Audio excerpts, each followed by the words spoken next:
I agree. It's Wednesday, my dudes. Welcome to episode 2 of Perspective Check, a game of D&D that we've been playing for a little bit over a year, and we're streaming again. For anyone that tuned in last week, thank you so much. For anyone that's tuning in for the first time, we hope you guys enjoy it. You guys want to do introductions again, or no? Yeah, we can actually maybe explain what our characters look like a little bit. Okay. I mean, I'm We fine haven't with really, that. like, If you guys want to did do that real quick? That's fine. Okay. So if anyone wants to take lead on that, go ahead. Sure, yeah. My name's Korak. Actually, my real name's Eric. I a half-orc barbarian, green-skinned, about 5'8", 230 pounds, pretty muscular, bald on top with a nice beard. Alright, I'll go next. My character's name is Lily Tea Leaf. She's a halfling druid.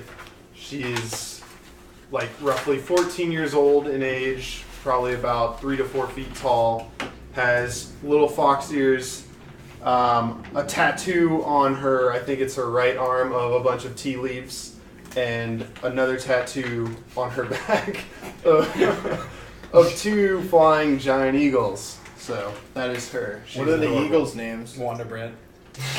You might actually find out tonight. Oh. So it's a little One incentive to stay Surprise tuned. of the episode. My name's Troy, and I'm playing a half-elf bard named Zarnath Dolmoonla Vertigal.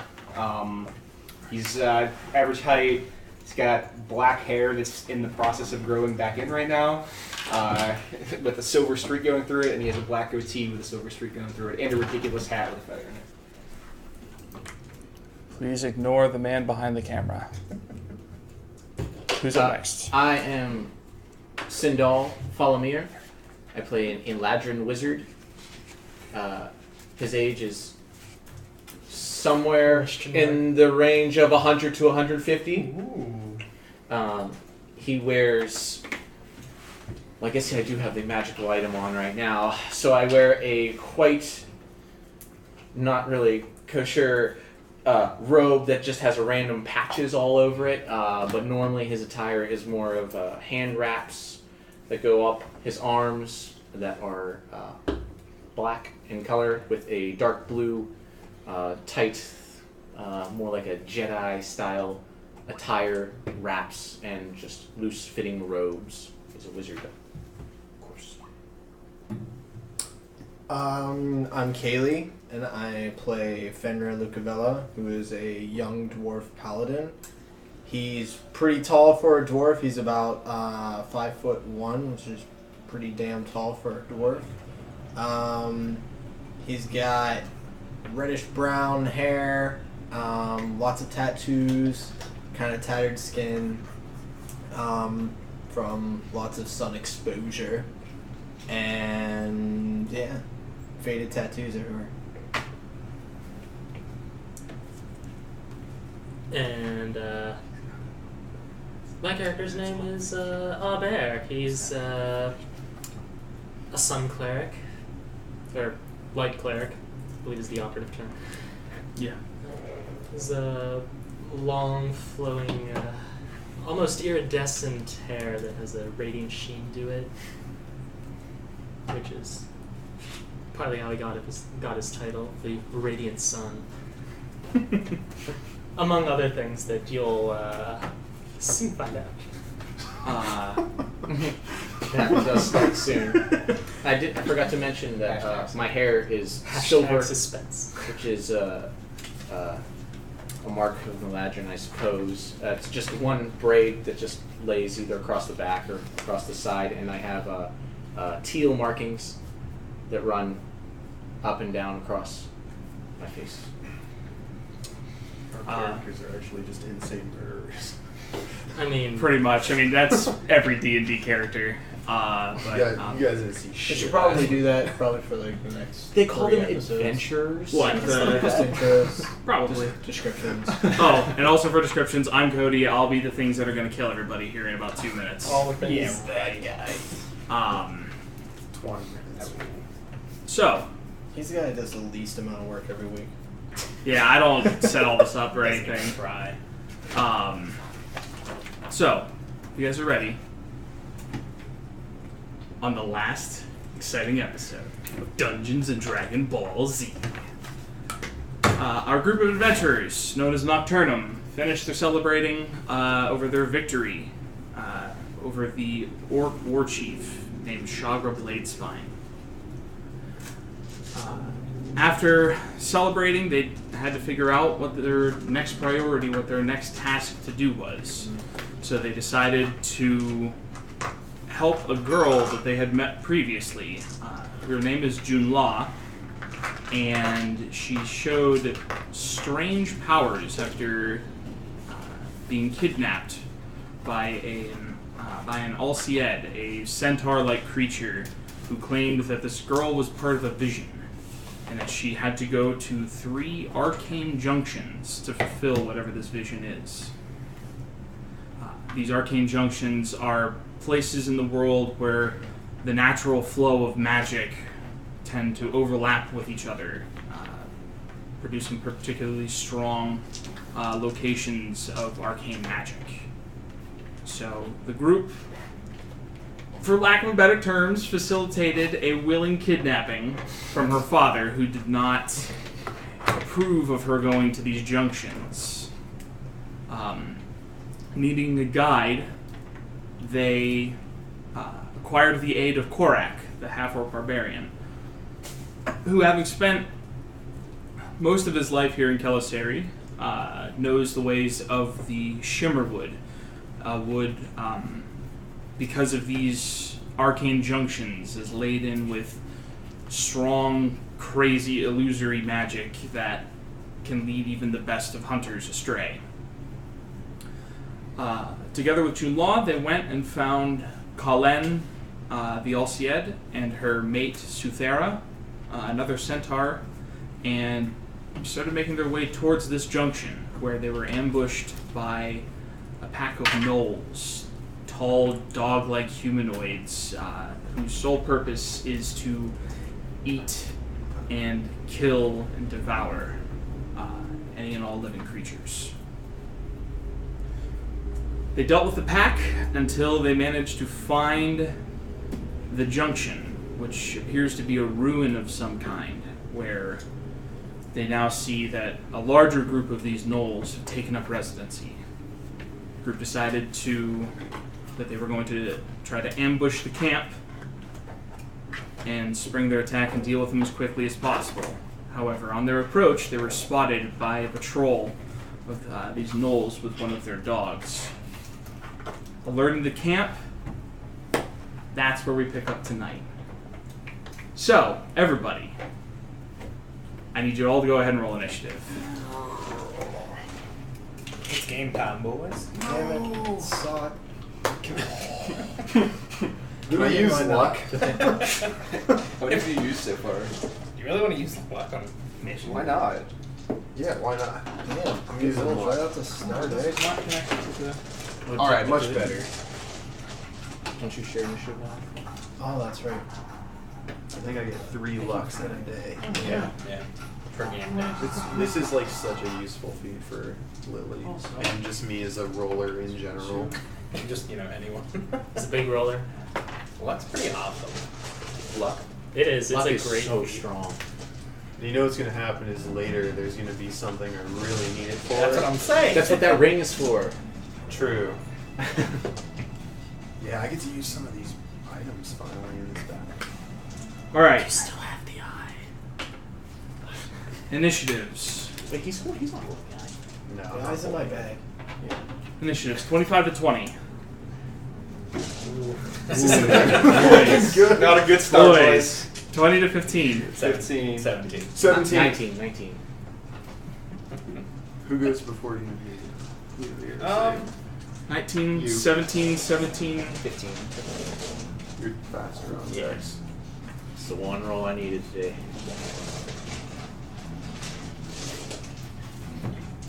Korak, you're going first? Yeah. I know you probably rolled like 28. Every single They one. just have unnatural plus 20 to initiative. Wouldn't even need it. they roll so well they get a surprise round on us. 15 to 10. 11. Yeah, really rusty. Also 11. Nice. It's average. It's in the middle. Not with your plus. Sure. Which one of you two is going first? We're both at 11. Which one of you two wants to go first? I'll go first. Okay. The deal has been made. The contract has been sealed. You never did get that contract, did you? Which one? The one from shit, what's her That was face? everyone's initiative, right? Hey man, I got plenty of years Oh, wow. ahead in my life. You can get it at some point.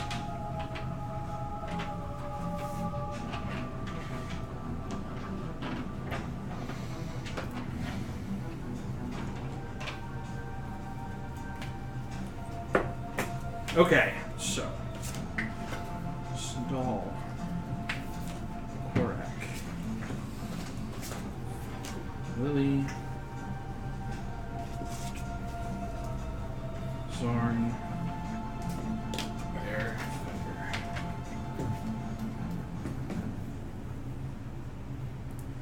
I wanted to get What was your initiative, Sindel? 19. Oh, okay.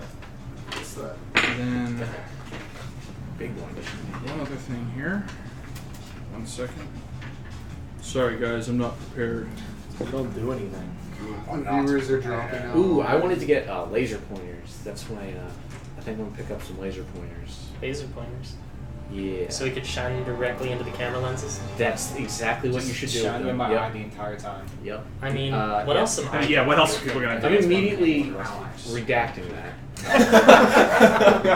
I'm not getting laser pointers anymore. That was good while it lasted. That was a nice try, guys. Okay, so all of you guys, Cythera and Colin, went off onto the side. They had separated from the rest of you in an attempt to maneuver around them.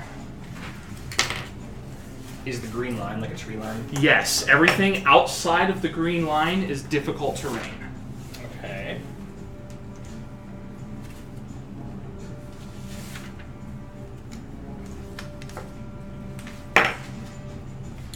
Where are my notes? Do. Taking notes like a goddamn nerd. There they are. I found them. Like the goddamn nerd.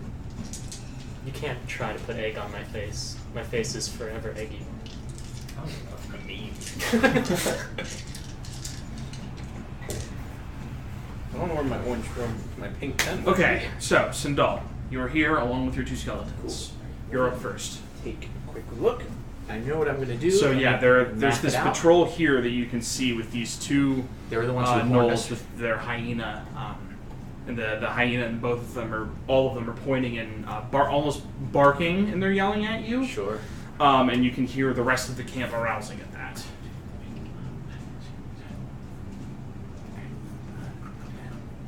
Okay. Here's what I'm gonna do. Standing where I am. Yep. Actually, I'm gonna take one step back, Okay, so that's 10 feet of movement. and I raise my wand and I go, divide and conquer, and I cast wall of ice through the staff. Ooh, okay. So where are you casting that? So it's going to be a wall, not a sphere or anything like that. All right, this is gonna get where it's gonna get tricky. The patrol, the one closest to Troy, from back on the other side of it. Wait, come over, Troy. Yeah. There you go. Teamwork makes the dream work. Okay, but before you do, I hate that saying. I love it. No one you says made it. No one says dream work, Except for DreamWorks. Productions. Yeah. I just want to make sure that we safety first, then teamwork. do the spell correctly. What are you, OSHA? I like whatever Yes. whatever pisses you off. So Yeah, well, fair enough. Stone. Wall of ice. wow. Louise. Okay, so you can create. Wall of mice. That's better. He is a necromancer. Horrifying. Flat surface of up to 10 10-foot square panels. Yeah. So it's going to be a big one. So we're going to start. They all need to be Well, it was connected. rats, though. Yeah. So the wall. Little nibbly teeth. Would I be able to attempt to push it through there? Yeah, you can try. Alright, I'm going to go 10, 20, 30, through the wall, Smashing through the gate. 40, 50, and then bring it across. So it'll be what, 60? Right? Mm-hmm. 70, I don't Smashing. know, 80, 90, and Ridiculous. 100. Sure. That seemed unnecessary. Be awesome. Just the 100. Oh, really? Wall of ice goes to 100 feet. Only if it goes in a straight line. Wait, what? Man, Did I do wall- math right? I don't know. It just didn't go in a straight line. Well, Oh, fire well, I mean, goes up to connect, 60. interconnected. Oh, okay. Because you can make like a dome and stuff out of it, Oh, okay. and like a You like a found dome, probably a magic items in it and he probably just blew it up. or you can Okay. do like a You see Sindal take a step forward and he pulls out the staff that's made of ice. You can see the ice crystal on the top of it, the frost coalescing and slowly evaporating from it, but the staff never losing form. He throws it forward, and as he does, you see the tree line right here on the edge kind of burst away as you hear as well the sudden grinding of metal bending as you just see this large, thick wall of ice appear, cutting the camp straight through. You see it form around the fountain as well, cutting off your vision with it being 10 foot high, blocking off your vision from the temple ruin as well.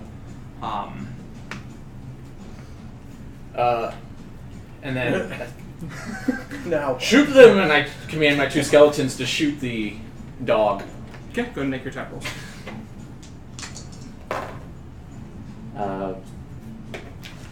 That is a natural. Where is that? Skeleton. That is a 22 and a 17. Both hits. Go ahead and roll damage.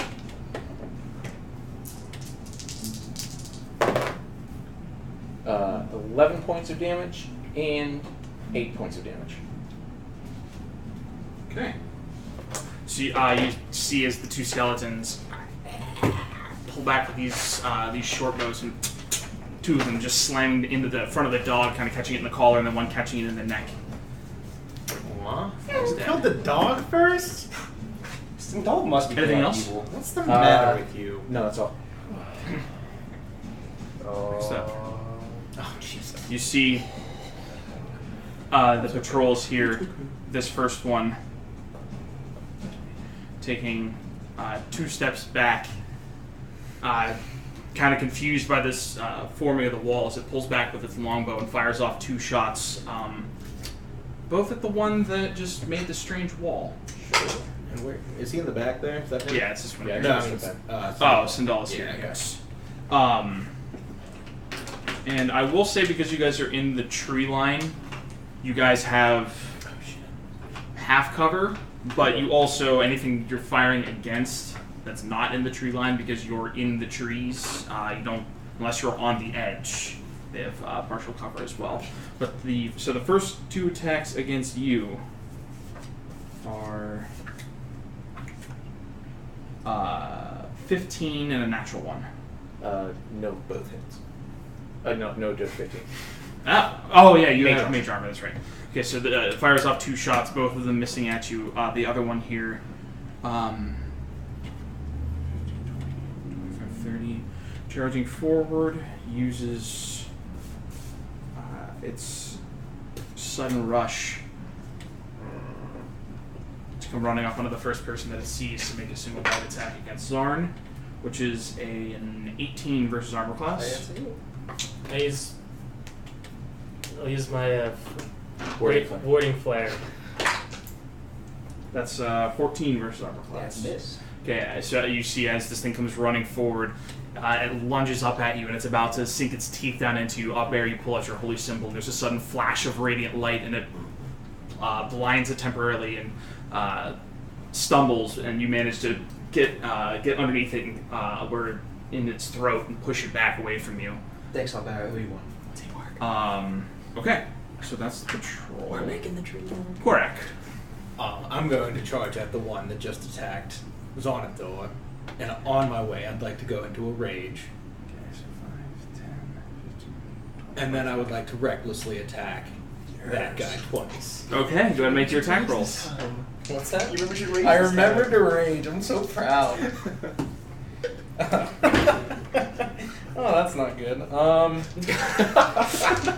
That's a 12 to hit on the first one. 12. You come running up with the sword of wounding, slashing in at it, but it manages to duck out of the way. And the second attack is a 23 to hit. That does hit. All right.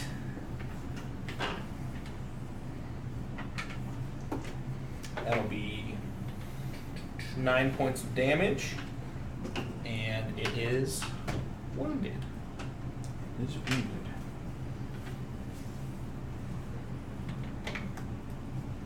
Nine points of damage, you said? Yeah. Okay. Okay, the second one, you come slashing in as it kind of ducks out of the way of your first slash. You slash it across the chest, and you see the blood starting to pour from the wound. Anything else? Lily, you are up. What are you doing, Lily? I'm going to summon Chippewa and Cranberry. Okay. Crowd favorite. Everyone starts. So you guys see Lily take a step forward and go into the incantation that you all heard so many times as you see this brown mist appear in front of her as they take solid physical form. Two shiny. Two Form into glorious two giant giant eagles. Look at them go. Chippewa, Cranberry, attack! Kill them with your great deals. Cranberry has a great beer selection too.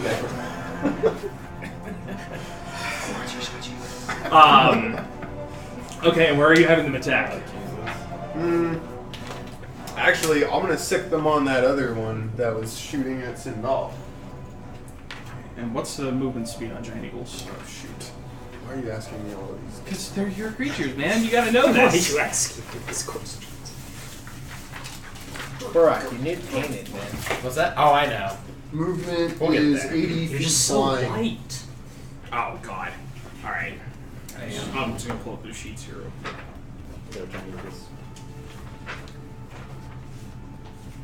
Yeah, these two very easily managed to swoop in through the woods here, surrounding this creature.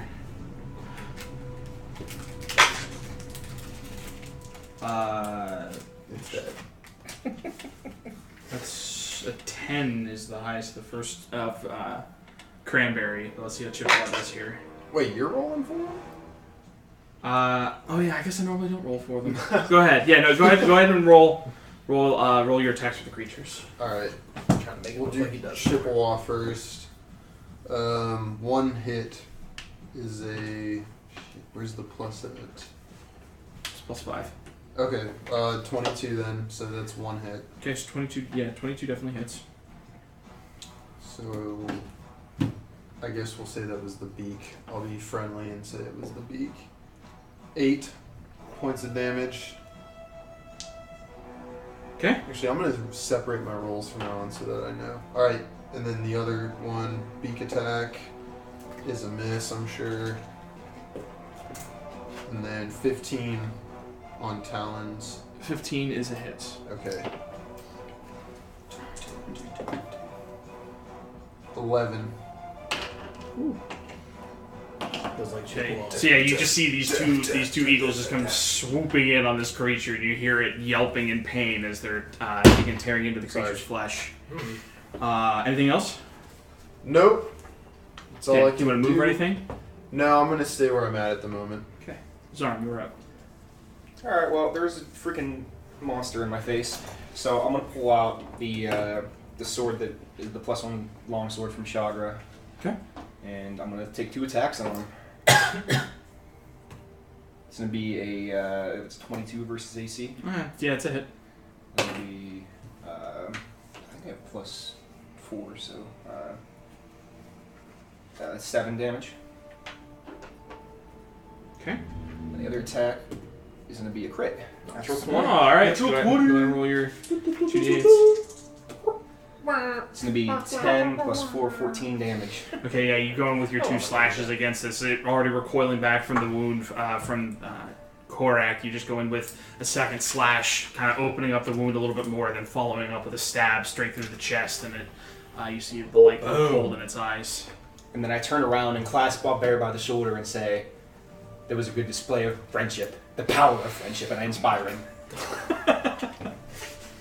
God, alright, so go ahead and take, is it D8 inspiration? Yeah, D8 D8 yeah, go ahead and take a D8 of inspiration. inspiration here. Next up is the closer camp. Teasing. You see as 30? Was anybody close enough to the... I forgot to mention that. Oh shit. That's fine. They're on us.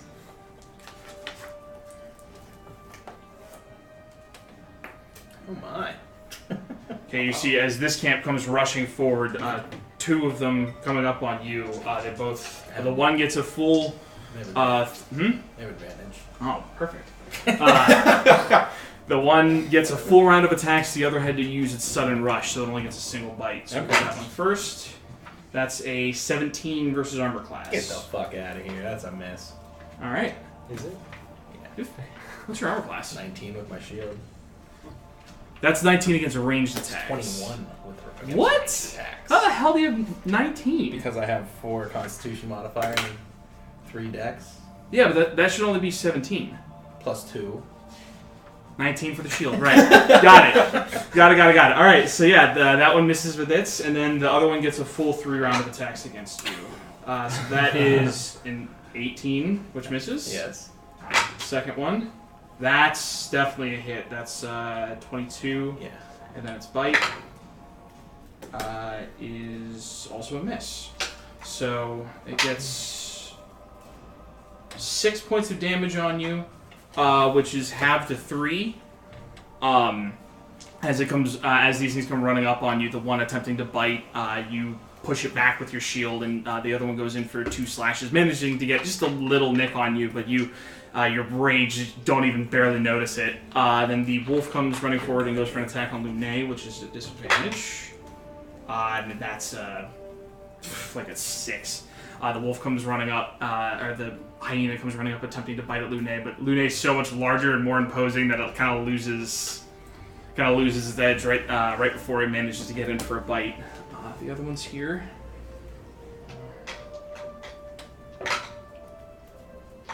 Okay. You see these 3 here. This one noticing Suthera.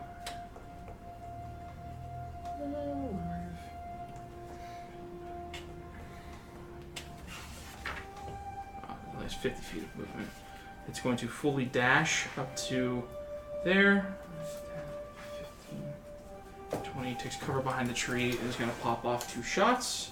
So the one gets an attack against Suthera, which is a hit. Dealing 7 points of damage. You see the one go running up and lunge up and bite into Suthera's flesh.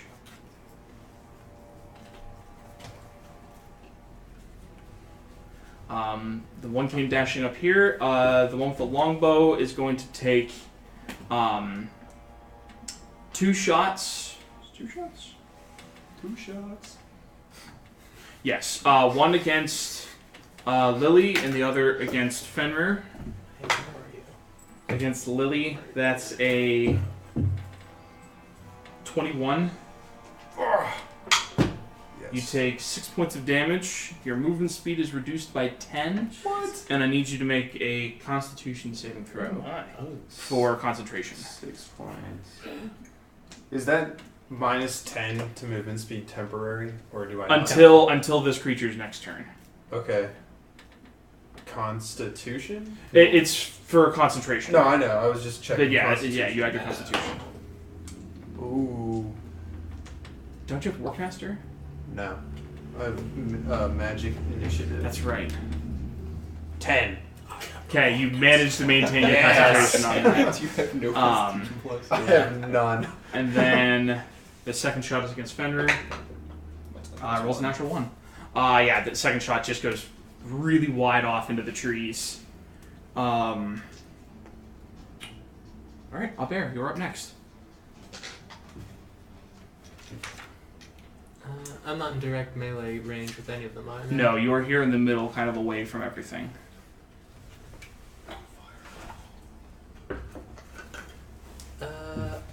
Actually, I'm going to use one of my level 3 slots and cast tongues on myself so I could understand their weird hyena language. Ooh. Lasts for an hour, not concentration. Rusty being prepared on his turn. Look at people using things that aren't just damage spells. That is weird. Oh, that's gonna happen next round. That's when the Dude. light. I messed up my spell so bad. Okay, so you finish casting tongues on yourself, and for the ones that are here immediately in range of you, they're not really saying anything, at least for these ones. They're kind of attempting to coordinate their attacks against one another, but there's not a whole lot. You notice there's extreme just like bloodlust in their eyes. They seem to not really care much for what their physical being is as much as are the things in front of them dead yet. But so that's your action. What do you want to do now? I don't really have much else. Do you want to move at all or anything? I'm in a decent position right now. I'm good. Okay. I am better. Fenrir, you and Luna are up. Alright. In range of you with you two right now, there are the two hyenas. Okay. Well, I'll just have Lune attack. The one. There's two. One on my right and one on my left. Yeah, there's one that's just on you, and then there's one that's on Lily. I'll attack the one that's on Lily. Okay. And that is 23. 22. That's definitely a hit. No, Lune doesn't have advantage. Oh, I thought This this is was Lune's it. attack. God, so much to keep track. Yeah. Are you still mounted? 23. 23 hits. Okay.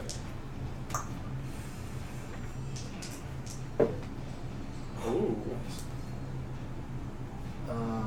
That is 14 points of damage. Ooh. DC 13. Oh yeah, straight super. It manages to save. You see Lune sink her teeth into the back on the neck on this creature as it is attempting to throw itself fully at Lily. Lune picks it up and throws it back a little bit, but kind of lands on its feet and snarls at the two of you. Well, then I'm going to attack it. Okay, go ahead and make your attack with advantage.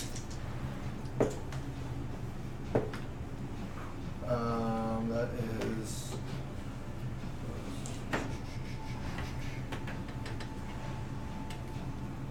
24. Yeah, that's a hit. Yeah. Yeah. I don't think they're wearing plate armor. I get to reroll ones and twos. Oh, I hate it. It is a 8 points of damage. Yeah, okay. It snarling at you, goes to lunge up at you, and you just cut straight through the jaw as the creature just falls Got your down to back, the side. Got your back. I'll go to do a second attack on the one. Okay, to go the ahead and right. make your attack with advantage. That is unnatural. Yeah, that's also a hit.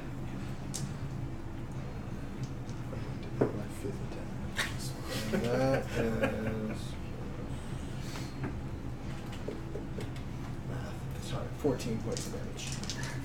Okay, you slash down into this creature, and you take out a big chunk of flesh with it, but it's still up and still snarling at the two of you. But yeah, it's still up. Okay. Do you want to move at all? I don't know. Does anybody need immediate medical attention? No. Okay. No one's really taking I'll any just damage at this point. stay where I'm at. Okay. Hold my ground.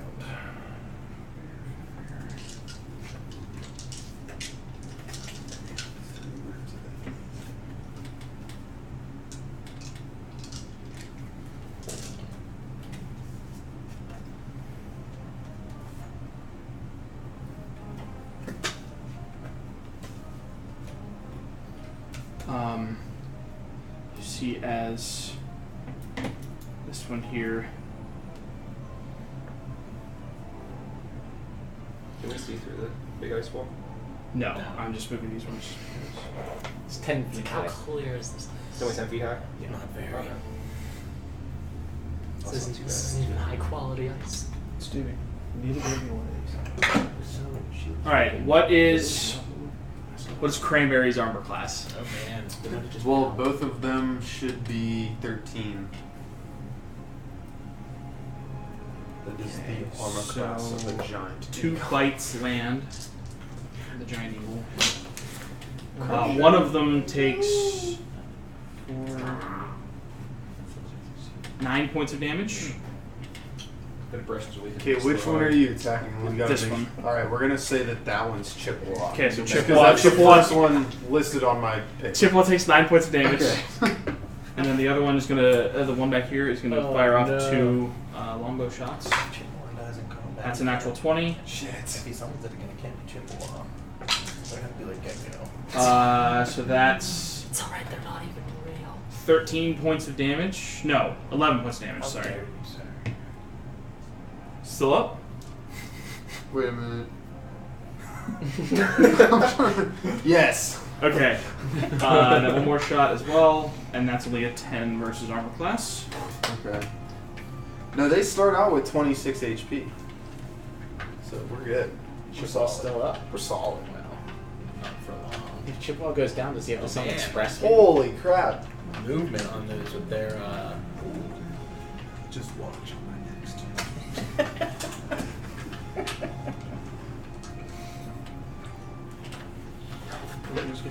Here. Holy cow. Alright, so the one comes running up them and gets a for bite you. attack against it. All in one area. That's a 24 versus armor class, takes 4 points of damage.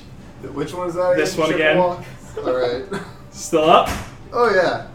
He's good. Okay. Oh shit. Takes- More race marks on my paper. Takes another longbow shot. It's a 13 versus armor class. Oh no. That's 11 points of damage. He's still up. That's not physically possible. Wait, which one? This one still. This one has been taking all the damage. Oh, I thought you put some of the. No! That's not Alright, then he's dead. Then he's dead. Well, when, I thought you said that the other one took 11 points of damage. no, they've all been taking damage from the same thing. Alright, well then Chippewa's down. Going out of business. Chippewa's out of business, guys. Goddamn Walmart.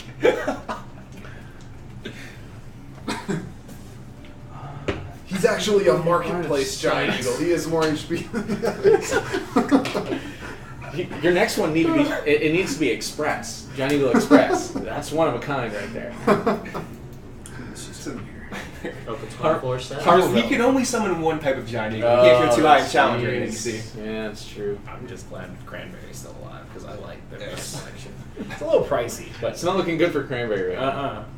with 100 gnolls around it. Don't worry, they're all just in a convenient one spot in time for all bears move. Well, I'm up.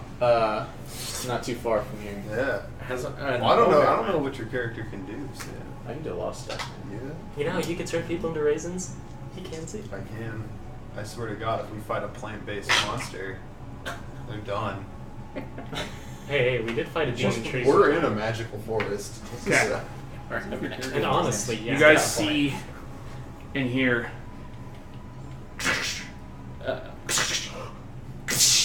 as you see a section of the wall Oh shit. is broken, pouring out. Oh, guys. Oh, those are the four that were in there. Yeah, are they moving through it? They broke through it. They shattered a 10-foot section. Okay. Just Wait. so, okay. Who the fuck is that? If they break a section Those of the are the wall, Junction they're frames. free to pass through. A creature moving through the sheet of frigid air the first time must make a Constitution saving throw. Ooh. That creature takes 5d6 cold damage on failed save. 5d6? What's your spell DC? 16. That's outrageous. I messed up the first. I know it I'm was supposed to 2 put 3. failed. Because they get pushed and they get hit by it. I just totally. Yeah, so the first 2 failed, the other one succeeds. Okay. What if someone was to like climb over it? Do they take the damage?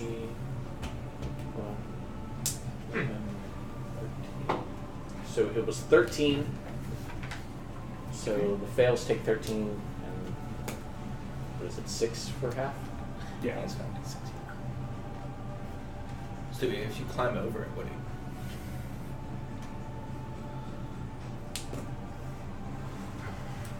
See these 3 come running up. Or those 2 come running up on your allies.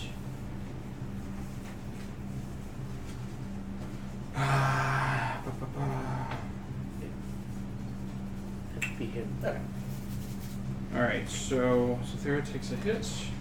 And so does Colin.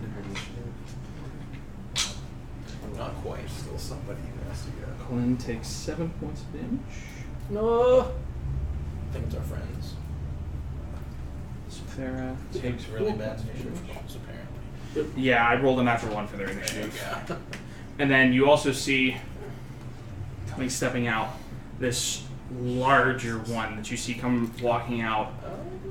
You can see just bare-chested, covered in scars. The fur is matted in some places. There's just large burn marks across some of the other ones, and you see that as it comes stepping through slowly, it doesn't seem to really be affected too much by your frozen wall. You see it come stepping out, and you see it dragging on the wall or on the floor behind it. This 3-headed flail just slowly dragging. You can see smoke kind of billowing from the ends of them as you see this larger creature come walking out. It looks like a gnoll as well, but it's just larger and more imposing.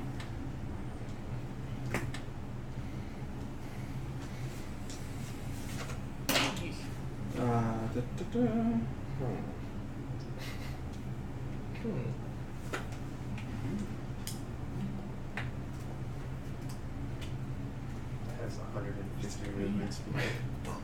As it passes by this creature, Teleport it uses normally. its reaction to 5, 10, 15. As it just comes running forward, you can see, like, as it comes into the presence of the one near it, you see that it just looks and appears to become rabid. As it just kind of throws down its bow. The Or other not throw one? it, this one that's here. It doesn't. It doesn't throw it on its bow, but you can just see that it just follows and kind of rushes forward suddenly, From the as other if one's presence? from the presence of this one as it Okay. dashes. As it comes rushing towards you as well. That's only horribly terrifying. Allies are up. Shit, it's coming my way. Yeah, it's going straight for you. It also just traveled like 150 feet. Dude, they're hyena creatures, man. Okay, so Where are they? Junla has nothing. Oh yeah, I'm going to ask you. Because she's a shadow. She burned her once per day stuff. And so Thera makes I thought we slept. poof and a bite. We slept since the last fight, I believe. Yes, she did. So she does have her abilities actually. Yeah. So one against that. I was able to remix some spells. It does.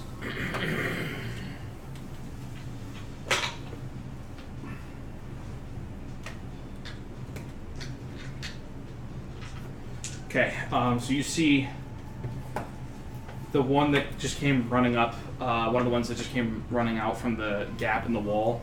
You see Suthera kind of stab his pike down into the chest of it, and as the creature kind of goes to pull back, he pulls it in closer and just slams a hoof straight into the face of the creature, and it just collapses. That's nice. Alright. Colin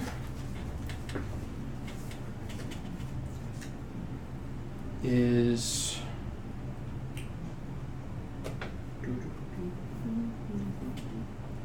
the one on top of her. She she's just going to use a Shillelagh attack. She got the shillelagh. Rolls a 2. Yeah, no, she doesn't hit with that. Just don't have She to was beat against that, and then let me see. Okay, so she manages to not be afraid, but does 5, 10. Nah, she doesn't go near skeletons.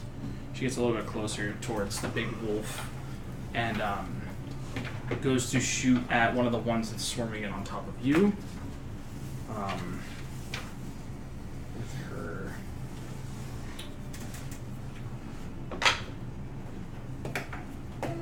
Thing.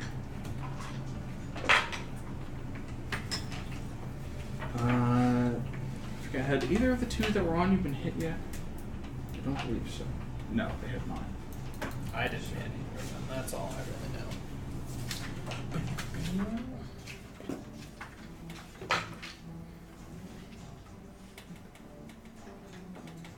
Okay. So you see as she steps forward, her hand kind of glowing a little bit, she aims it forward and shoots it into this creature here.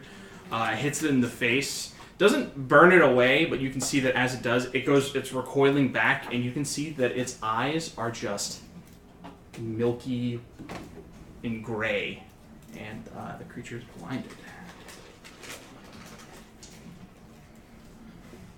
The big one? No, this one here. Oh. She was going to help Korak, who was swarmed. So now we're back to the top of initiative. Sindal. How many are there by Cranberry right now? 1, 2, 3, 4, 5, 6. Okay, Two hyenas and 4 of the gnolls. great. So that's where I'm going to go next. Okay. I'm going to not go. I'm going to take a few more... I need to check the range on the spell first. Drop it off. Make sure you hit Cranberry too. I'm not hitting Cranberry. That'd be a terrible thing to All do. them attractive But I am going to deals do for go all the people. 90 feet. I want to go with the full range of... Yeah, I'm right about that range. And I'm going to drop concentration on the wall of ice. Okay. And then I'm going to cast Avard's Black Tentacles. 20-foot radius. Oh, you're terrified, Lily. This battle is awful. 20-foot square. I've got this monster bounding down upon me. I see black tentacles over there. I fear for my It's just life. everything I've definitely seen that an this anime before. girl fears. Just, Okay, so dexterity saving throws for all these creatures. Correct. And then what is Talking the hyena effect if they do not pass? So, creature. 16 is your DC? 16 is my DC, correct. 1 fail, 1 pass, 2 fail, 3 fail, dogs, 4 fail, 5 fail. So this one here, this is to succeed. All the other ones. Alright, so what is the effect? They are restrained by the tentacles until the spell ends. And then a creature that starts a creature that starts its turn in the area and is already restrained by the tentacles takes 3d6 bludgeoning damage. So they take 3d6 from just the initial being restrained by them. Okay. Go ahead and roll your damage. So just to make sure that I'm doing this right, when a creature enters the affected area for the first time, or on the start, when a creature enters the affected area for the first time on a turn or starts its turn there, the creature must succeed on a dexterity saving throw. Does that? So they don't actually do that until their turn. Okay, all right. So don't Get it twisted. don't get twisted. don't roll damage yet. Technically, Yeah, they didn't start their turn in there yet. who's calling me? Never mind. It doesn't matter. Okay, but yeah, well, just go ahead and roll damage. For Okay, now. I'm Just gonna. make it easy. After casting the spell, I'm going to take 2 more steps back to away from you. Perfect. Okay. Oh, you are maintaining concentration. Correct. Okay. Got the damage. Okay. Next up is this one. What's the damage? 9.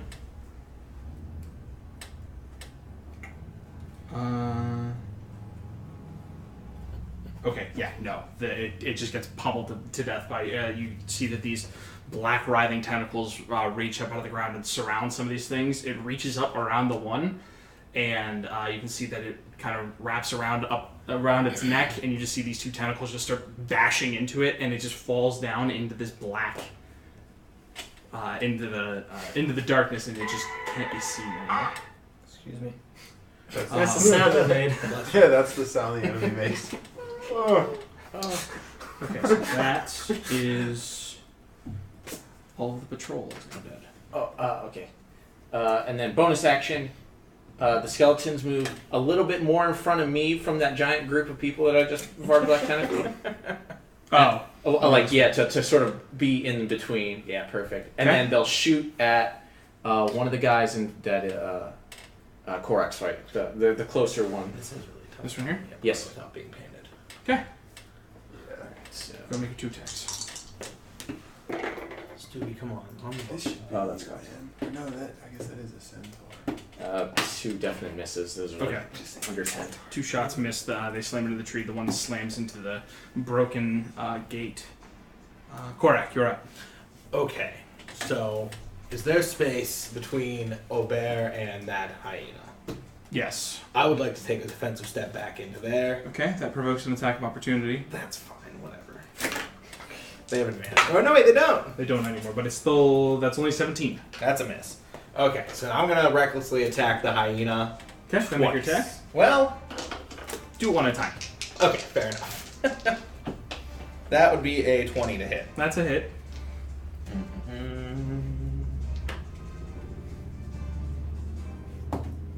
That is also 9. That is dead. All right. Slash down with the sword of wounding in this creature, and it just collapses. And I will go ahead and attack that other one right in front of me Okay. with my second attack. Well, you would have advantage anyways because it is blind, but... Oh, well, okay then. Either way, it's a 19. 19, that is also a hit. Good luck with there. And that would be a 10, and he will be wounded. Okay, hold on. Let me find that one.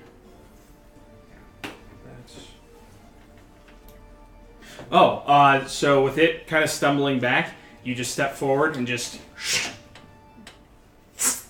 push it back. Goes down as well. 2 kills, 1 turn. Hell yeah. All done? Yes. All right, Lily, you're up. I'm gonna cast Blight on the big one. Okay. So it goes and makes a Constitution saving throw. See, I was on the page and I was looking at something else. I'm pretty sure that It didn't pass. Yes. Oh, yeah. Raisin time. Want to roll 1? I rolled a 2. Yeah, there you All right. Starting out at 6. 16. 18. 24. Oh, it was 1 and 7. Yeah, Okay. 24. And then 28. Yeah, that was it. I thought it was 2 ones. I was just like, I just mix up 7s and 1s on those things. Okay. Please describe to me what happened. So you hold out your hand and you look at this creature, intent on having seen Blight work before, where it just withers the creature into nothing. You hold your hand out and you cast it on the creature, and you see it wince and recoil slightly, and it just locks its gaze on you. Oh, I'm gonna use my movement to run away. Okay, so you can go 5, 10, Yeah. 15, 20. That's all the further you Yeah, can go. come back with the casters. Immediately. Come back with Actually, no, never mind. That's fine. What is Cranberry. Cranberry doing?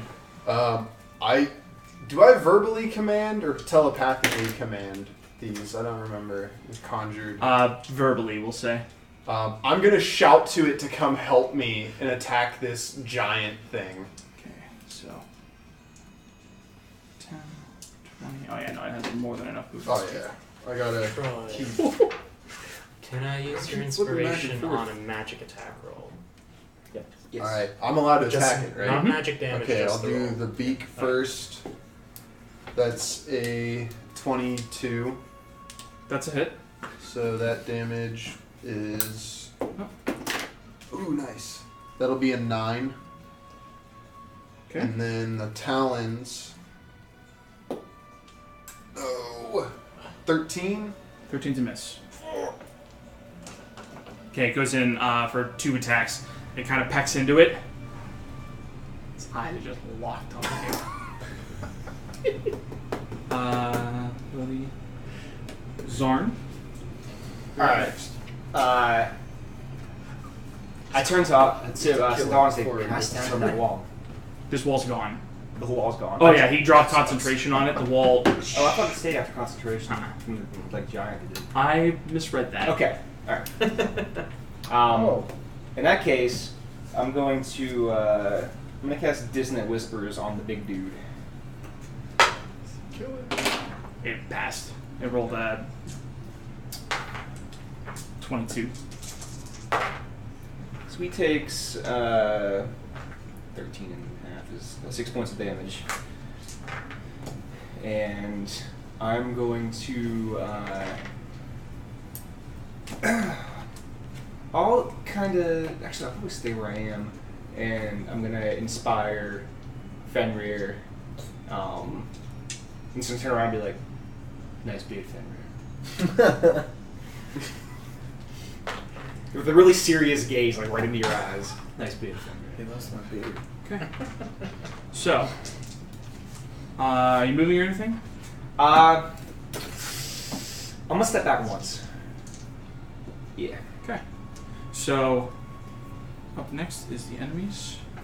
This one here takes a step forward and goes for 3 attacks Bring it on, with dude. advantage against you. That's 23. That's a hit. Okay. Another 23 That's another hit. Ooh. and a 22. That's a hit too.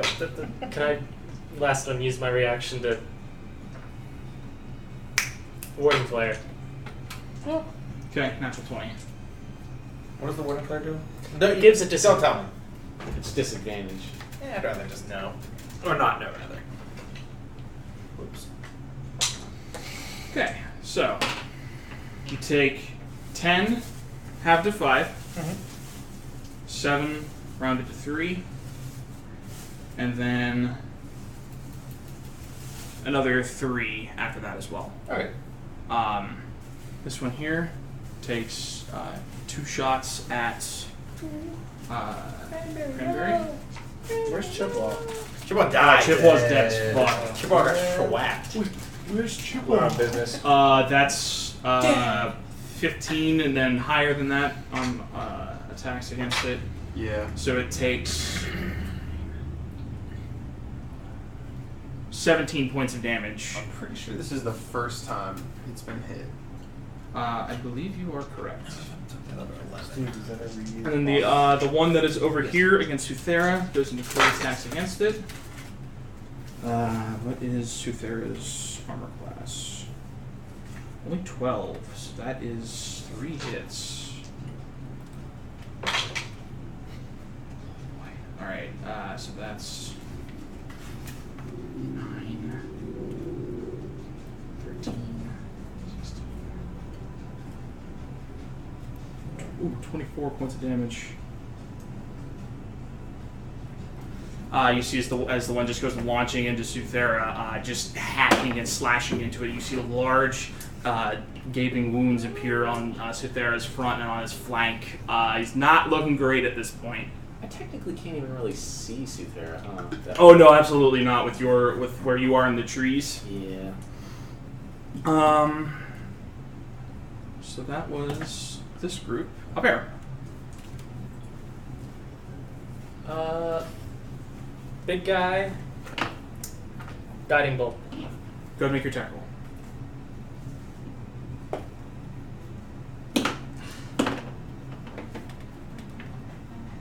With inspiration. You can add a D8.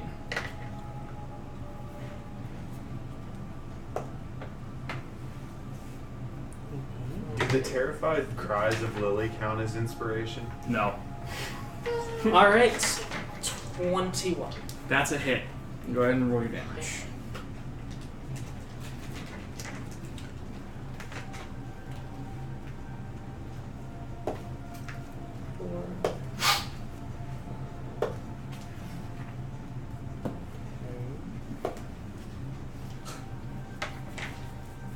11 points radiant damage.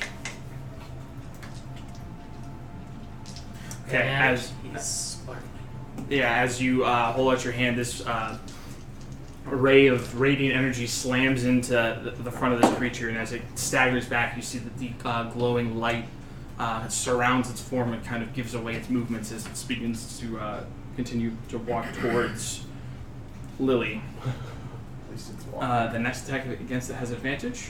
Fenrir, you're up. Okay, I'm gonna get right up in that motherfucker's grill.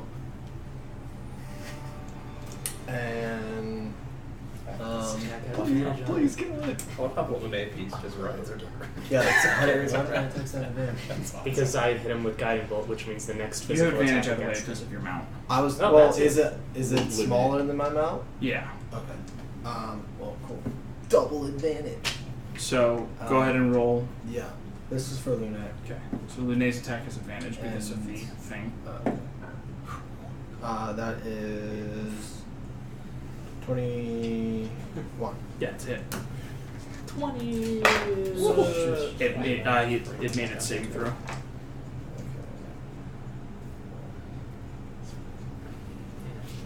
You always roll so high. I do? Yeah. Yeah.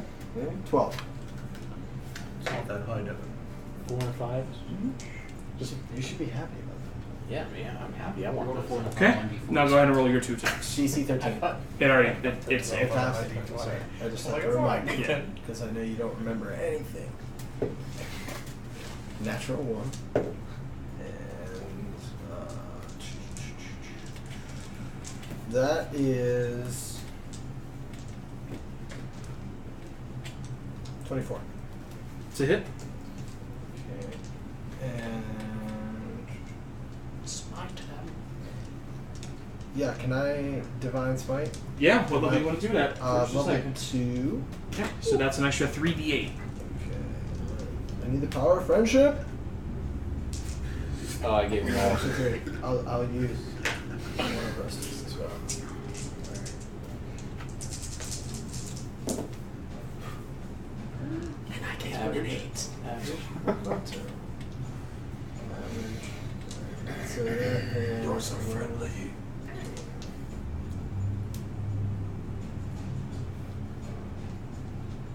That's 31 points of damage. Ooh.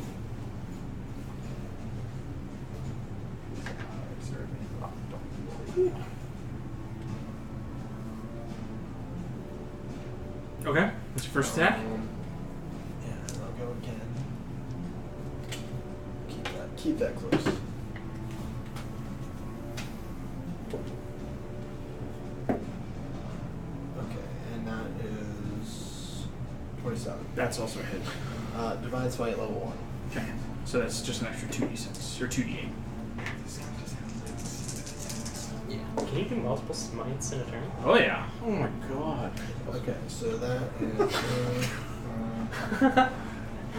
another 31 points. No. Okay, your 2 slashes.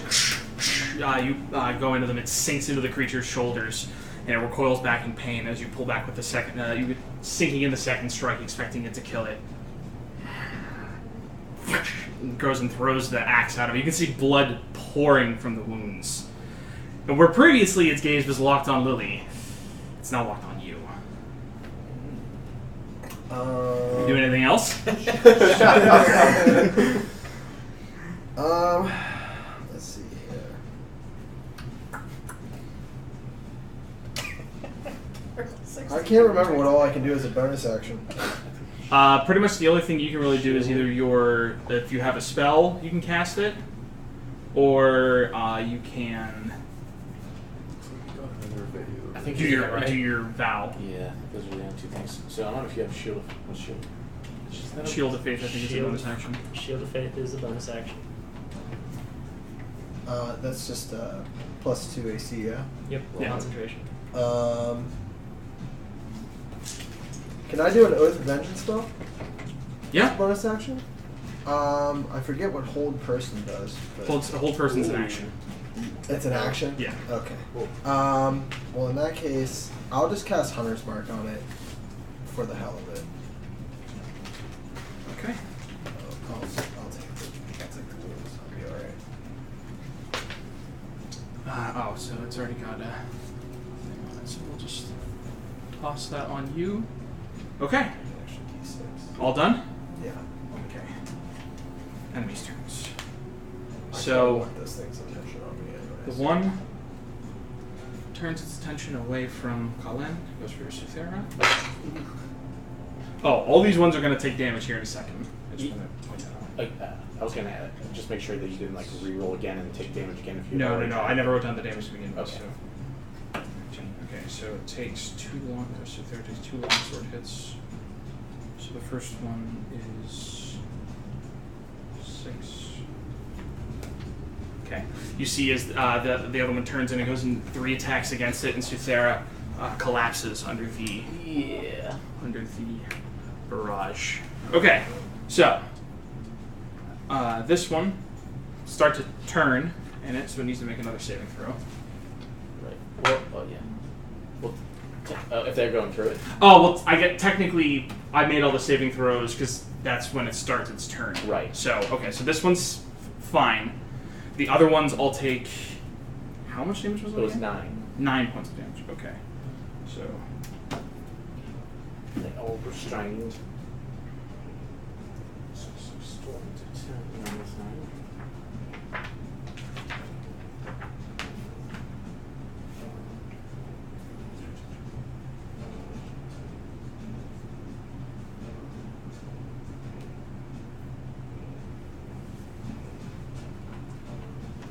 So they, so when it enters for the first time or starts its turn there, it has to pass the save, and then a creature can use its action to make a strength or dexterity check to go against my DC. Okay, I'm going to do this here in a second. Yeah. And then this one, in the meantime, is...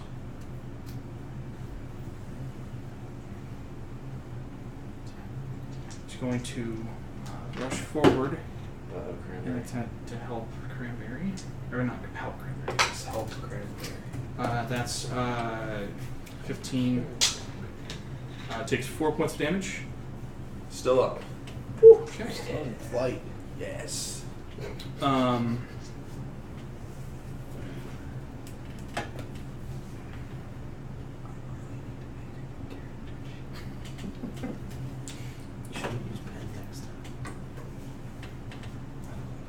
You gotta get one of those things. Gotta get one of those things where you can write on the marker. So it comes rushing forward as its action and bites into it, and you see that as it comes into range of being near this thing, it goes into a frenzy and uses a bonus action to attempt to bite it again. That's a natural 18.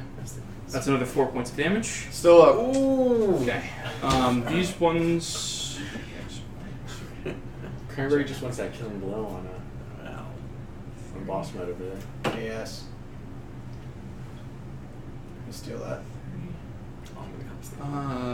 The fucking eagle is the only one that's. Who was it? Master? Yeah. Fledgling. Okay. Master always Again against the birds. Master is going to come out of the woods. Okay. That's a 21. Cranberry takes another 7 points of damage. And they're out of Finally done. Okay. Concentration is now ended. And then the other 3 arrow shots are going to go at 2 at Lunay, 1 at Fenrir. Lunay, that's natural 4. That's 2 natural 16s. So yeah, natural 16 plus that's like a 24 against the nonetheless. So that's Lunay takes 4 points of damage from one of the arrow shots, Okay. and her movement speed is reduced by 10. And then Well, I was gonna say I want to make that attack hit me instead. oh, okay. So then you take 1 point of damage, Okay. and then the other one takes a shot against you. That for another natural 16. That's 11 points of damage reduced to 8. Okay. So 9 altogether. 9 points altogether against you for the arrow shots. Okay. And then this one here takes 3 attacks against you. Which one? The big guy. Oh, the big beast. Okay, so. What? Hold on. Wait. Alright, so it attacks you first. That's only a 14 versus armor class. So you see as it spins it up, you can see these flails that they look like they are skulls of dogs. And you can see the eyes in them glowing different colors. The smoke is pouring out of them.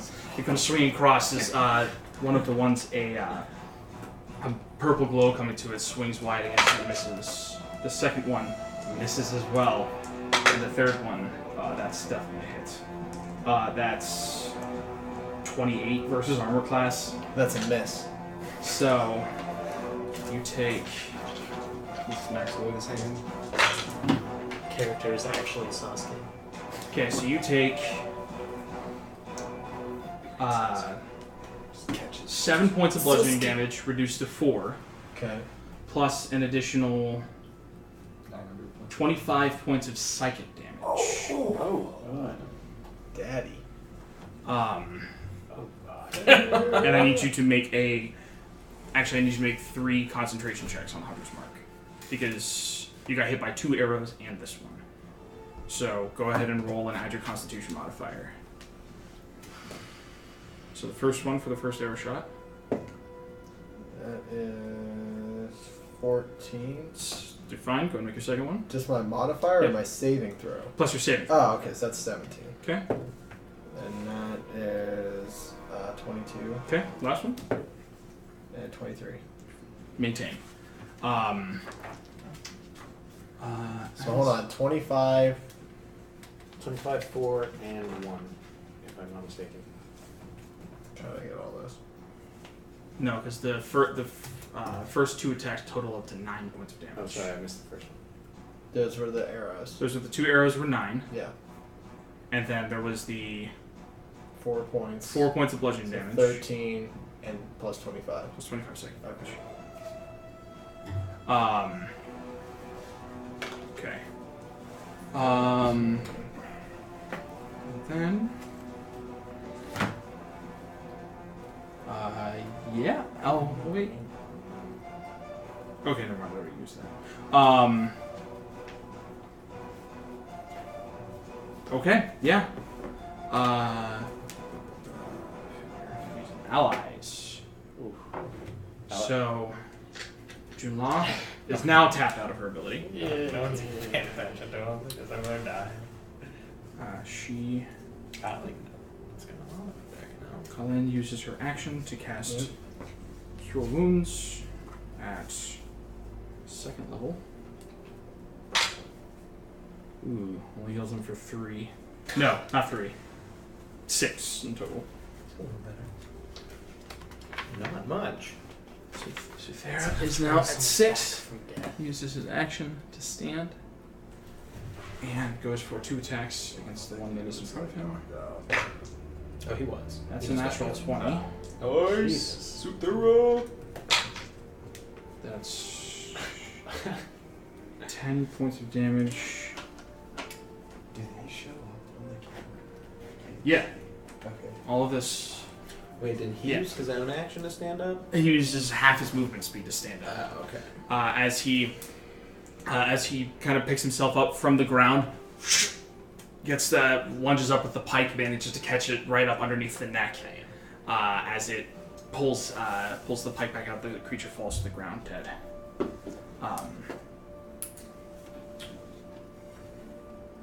Sindal. Okay. So, maintaining concentration on Oh, wards by I'm 10 going to go points. ahead and make my actions to attempt to break. Right. Okay, so those 2 broke. And the dog broke. The dog broke. So did these 2. They are going to use their actions, or their movements. 5, 10, 30,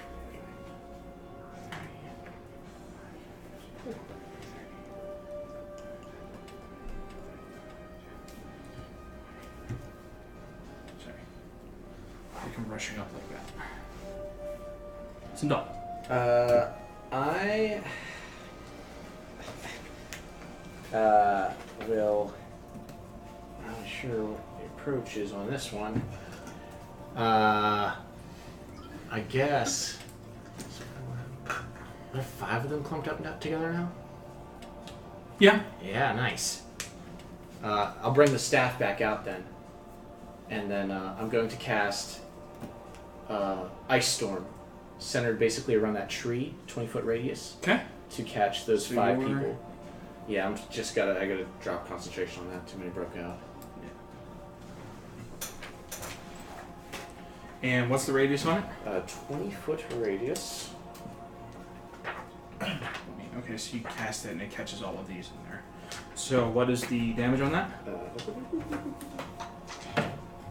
Where's I in the alphabet? It's really. One pass. We have 20-foot radius. Creature takes 2d8 bludgeoning.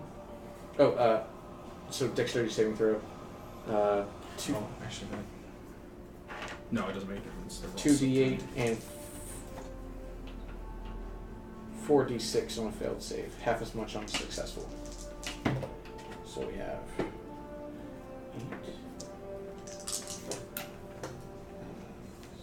Ooh, come on, math. 16. 20 total.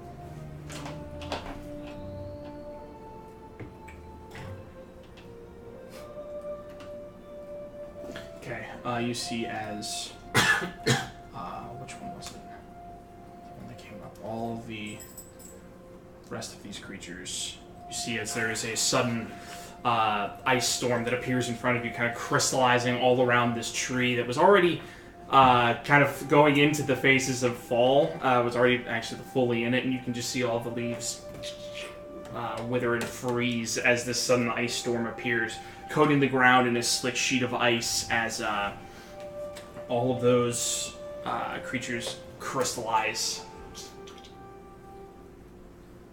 Anything else? The 2 skeleton archers are going to move past Zarn towards the tree line. And then take shots at, I guess, Big Bad Wolf. Okay, go ahead and make your attacks.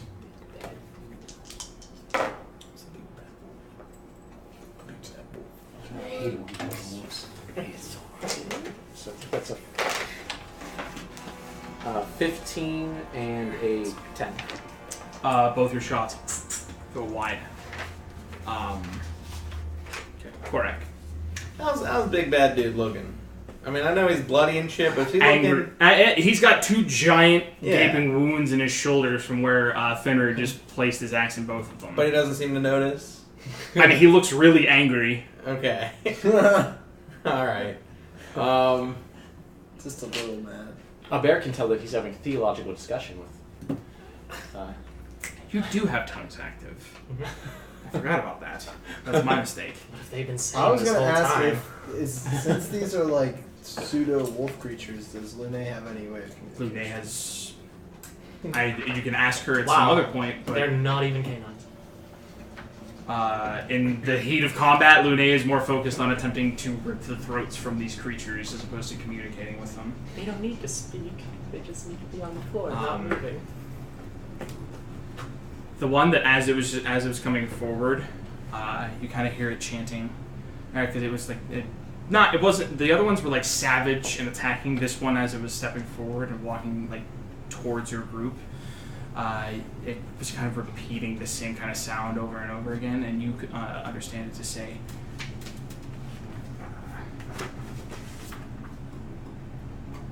One second here. Just want to make sure I get the pronunciation correct.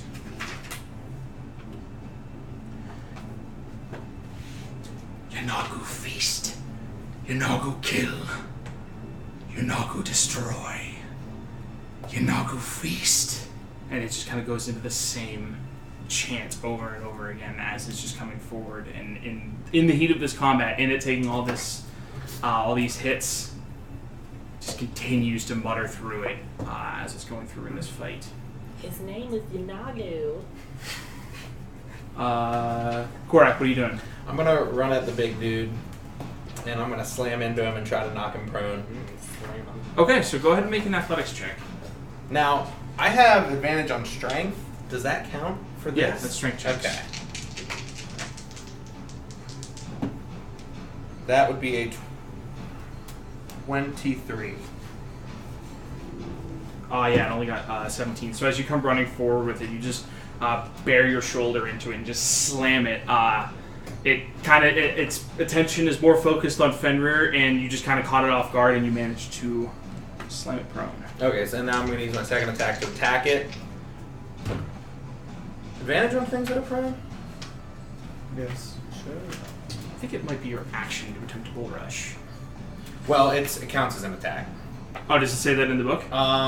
Shoving a creature, using the attack action, you make a special melee attack to shove a creature, either knock it prone or push it away from you. Okay. If you're able to make multiple attacks with the attack action, this replaces one of them. Okay, go ahead and make your attack with advantage. Alright, cool.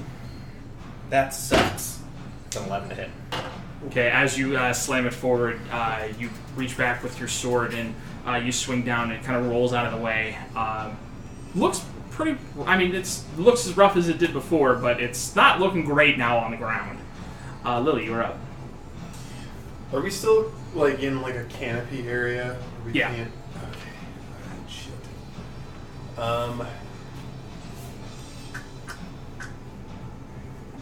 He's on the ground. I actually think one of the things I want to do is I want to use my boots of levitation and levitate myself 20 feet up in the air. And I think that's an action. It is an action. So, and then I'm going to use my bonus to Healing Word Fenrir, because it looks like he got kind of hit pretty hard that one time. Okay. So, D4. He's just bleeding from the ears. It's fine. Walk it off. You heard the man. 6.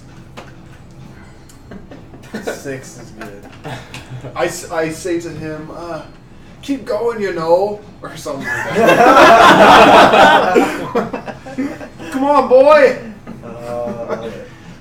Do it All right. for the family back east. Take it back. I forgot that I was inspired too. I should have added that to my damage. Sorry. It's my turn. I'm gonna run forward and Where are you running to? I'm gonna run up on the one that's not the big guy, the one that's Okay, I don't think you're going to be able to move that far. yeah. 5, 10, 15, 20. Oh no, you can get just up to it. So I'm just gonna run up on him with my sword that I still have out and just start swinging at him. Okay. That's gonna be a 22 versus AC. That's a hit. 5 damage. Okay. And it's gonna be a 19 versus AC. Also a hit. That is the first one's it's 5 damage, and this one is 12 damage. Okay. 2 quick slashes. Down. And then I just turn to Korok and I say, "You wield that sword fiercely. The bards shall sing of your powers." And give me inspiration. So many inspired human beings. Or dwarves. Humanoids. Okay. Humanoids. Next group. The one here fires off 2 shots against the one that just knocked his boss prone. That's a 20 Miss. and even lower. Okay, so as it pulls back its shots and fires off 2, the first one, you go to put your shield up into the way of catching it, and it looks like it's going to hit you, and you feel a sudden tug on your arm as it pulls the shield in front of it, and the arrow just thumps into it. As the second one, you manage to duck out of the way. And then the other one that's over here goes for 3 attacks against the one that just got back up. It's a hit. That's 5 points of damage. Cesaro was doing so well over there, we didn't see any of it. Ooh, God, that's a natural 20. It's gonna have like 2 death saving throws. Yeah, so as...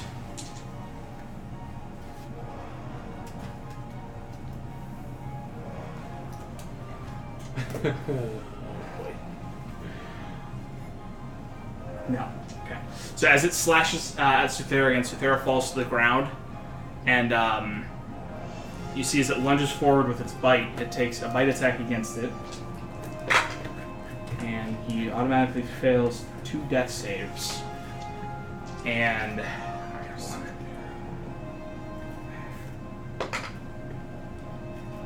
okay.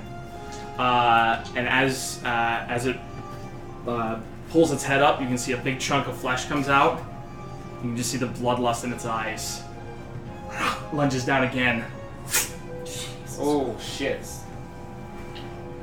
Yep, he dead. Cesara's throat. You can just hear Colleen just screaming out. I don't want to fully scream, but she's just screaming, "No! Suthera!"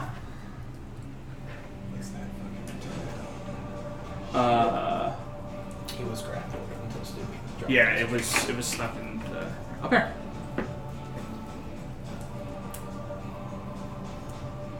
They're like 200 feet away right now, aren't they? And we didn't even see any of that. You just hear her screaming out. More like 60 or 70 feet. Yeah. Shit. No, I can get over there.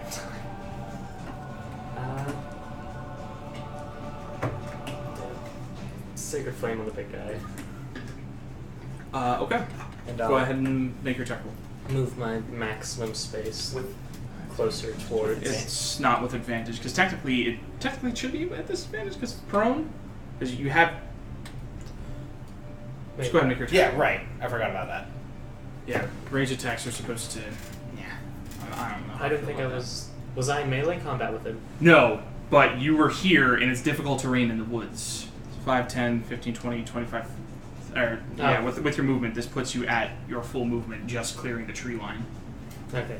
Well, What's your attack roll? 24. That's a hit.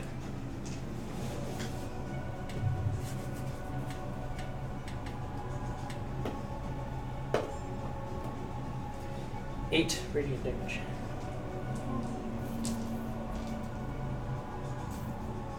Okay. You see it again. This another similar kind of divine energy flow from his hand and slam down into the creature. Anything else? I guess technically. Prone.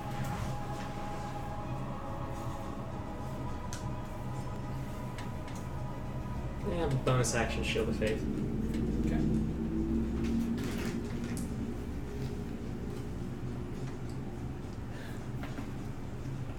Anything else? No.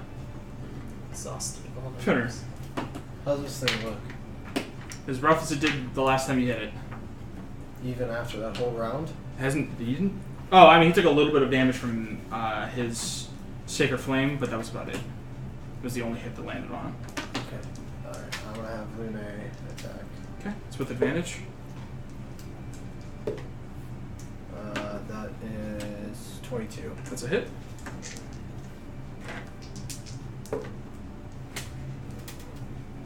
That's 12 points of damage. DC 13. He's already prone. Alright. And then I'm going to. Your 2 attacks. That's attack.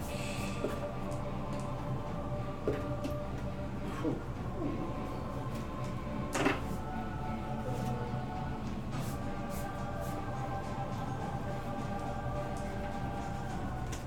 What is inspiration? D8. A D8? You can add it to your total attack.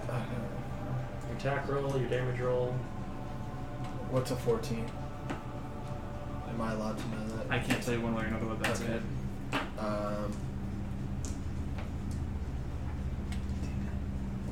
Yeah, I'll just. Sure. So. Okay. so that is 18. That's a hit. Okay.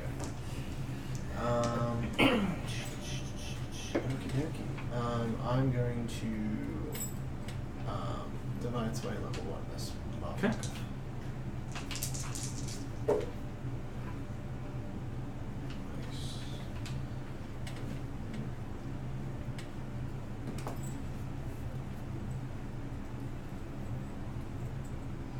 That's 30 points of damage. Okay. Your axe slams down into the chest of this creature, and you see it sink into the chest. As you pull it back up, this thing should be dead. It's just still snarling at you as it is attempting to go and stand itself back up. You have one more attack. Go ahead. What the fuck?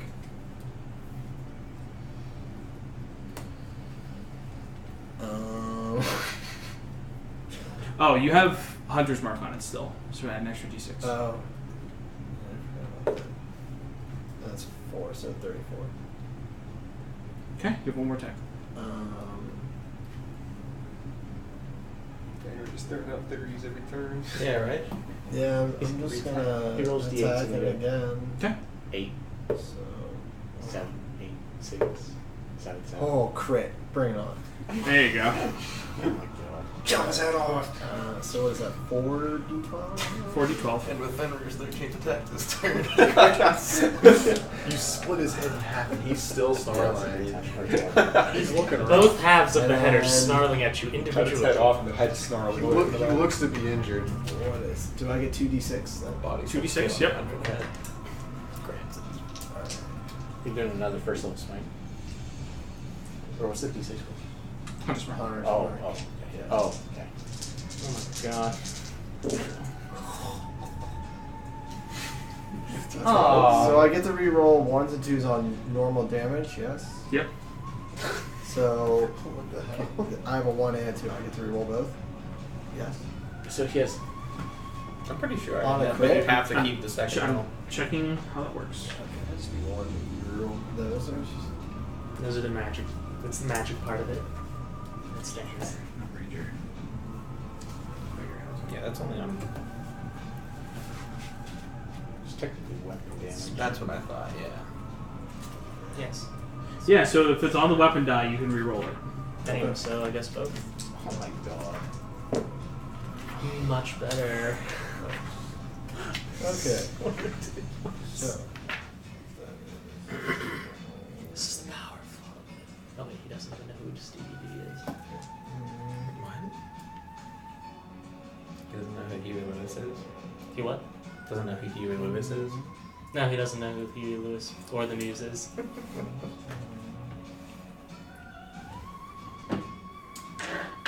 So that's a third screaming?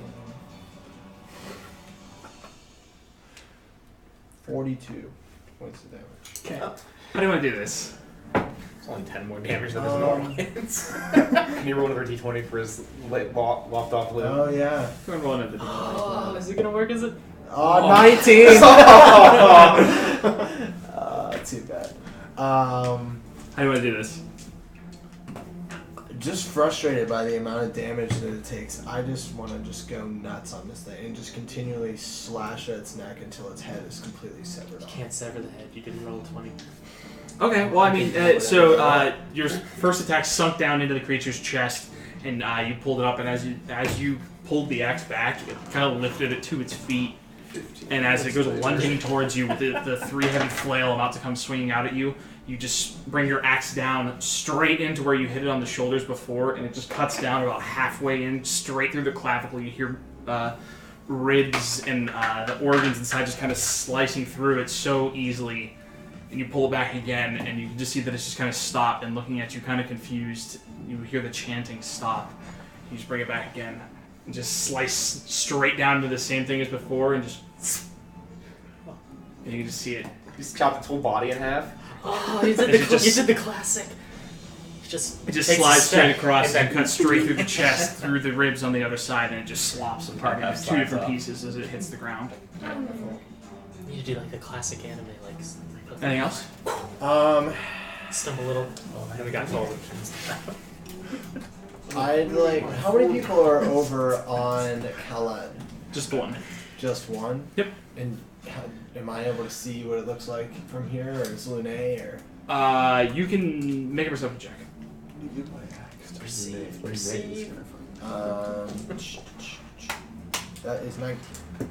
19. You can see Suthera on the ground and just blood all around him, and you can hear Kalen just screaming out as she is just turning her attention fully to the knoll as it is picking itself up. You can see blood running down the front of its throat as you can just see this wicked grin across its face as it's just turning and looking towards her.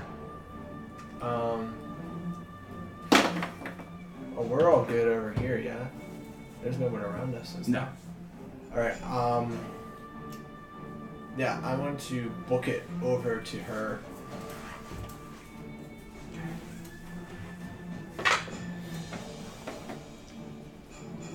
Use my bonuses. We You know, made it. You get a bonus. we know he's Her not movement- dead. You Her made it movement's all the way 50? there? Yeah. Oh, you're She got hooked. you're mounted. That ended up. And No, you don't have any other. well, can I transfer my You can transfer your hunter's mark. hunter's mark to her? To that? Doesn't give a legendary action. No. Not yet. Yet. Nice. The axe hasn't awoken yet.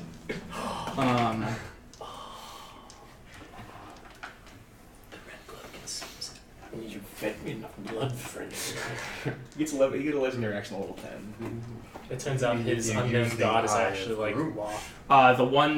The one that just killed their leader, they're taking 2 shots at, or 4 shots at total between the two of them. At me? Yeah. That's 24 What's that? and then higher What, are these at me personally? at you personally. Okay. Another really high one and then a miss.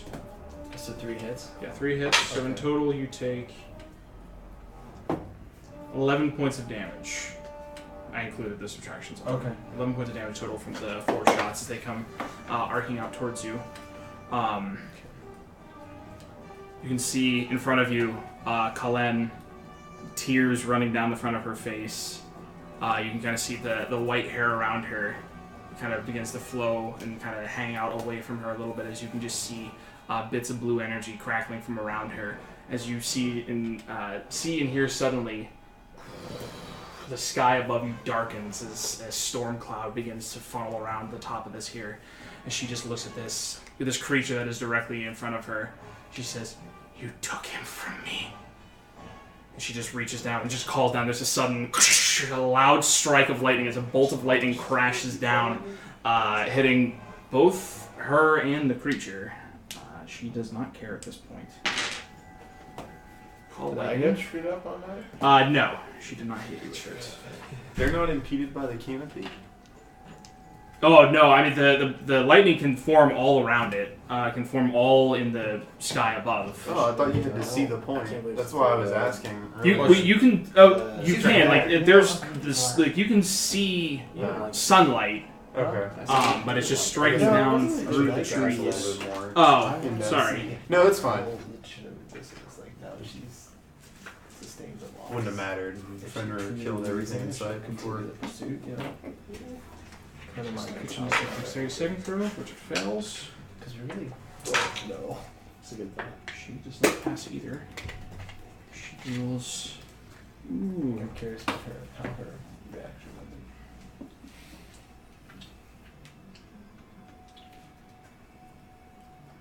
Okay, yeah, you can just see the creature that's in front of you. You can see the bits of flesh around it just kind of melt away as the creature just falls limp. The lightning strikes her too, and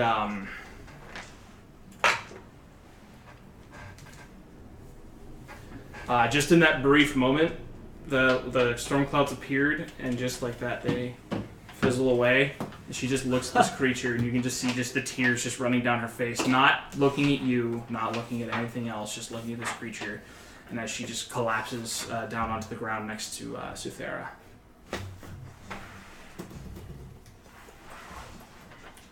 And Junla has nothing. Did she kill herself? Hmm? Did she kill herself? No, the lightning hit her and she took damage. Okay. She's not collapsing unconscious. No, she just kind of like drops down next to him and is just like holding him. Sindal. Well, that didn't sound good over there. I guess I'll just Sindel now speaks of Kobold. Now I'll start moving forward as much as I can. Great. And then can't really see that well out of there, so I guess I'm going to Make a perception check. Sure. 19. Okay, you can see this one here if you want to command your skeletons. Yeah. And you can actually do something to it. Yeah, the skeletons will come out of the brush as well. Okay. Just perfect right there. And then they're gonna shoot at that guy. Okay, go make your 2 attacks. 9 and a 12.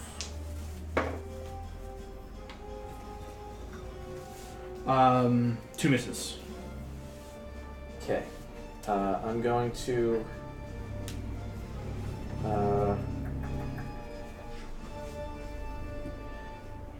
I guess I'm just going to cast a ray of sickness on the same one that the skeletons just shot at. Okay, go make your attacks. Or your attack, I should say. 18. That's a hit.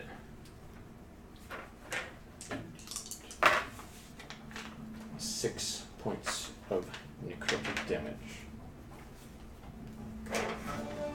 Okay. Yeah, the bolt of green energy slams into it. You can see it recoil back a bit, but these creatures, even having seen their boss died, seem to have lost no ferocity in their attacks. Is he poisoned?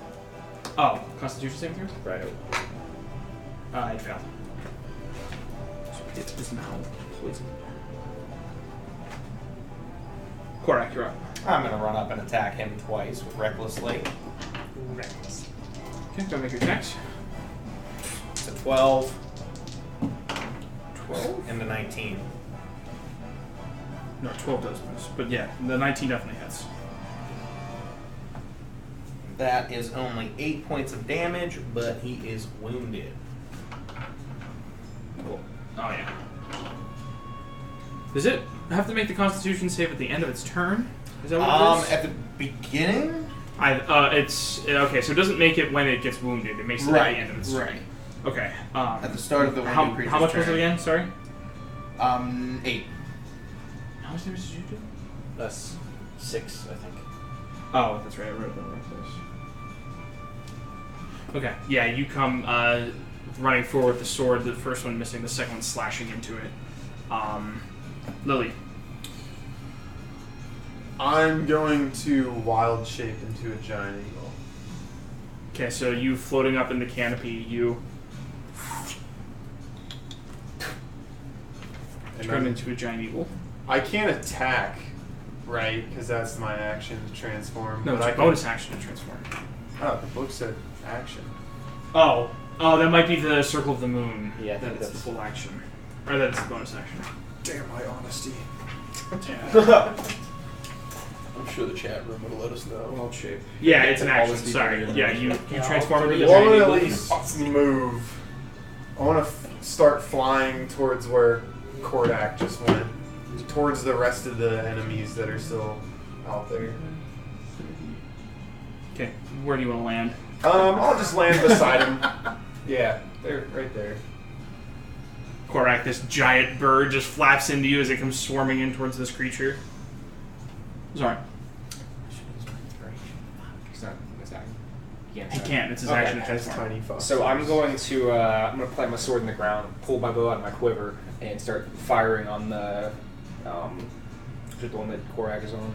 Okay, go make your check.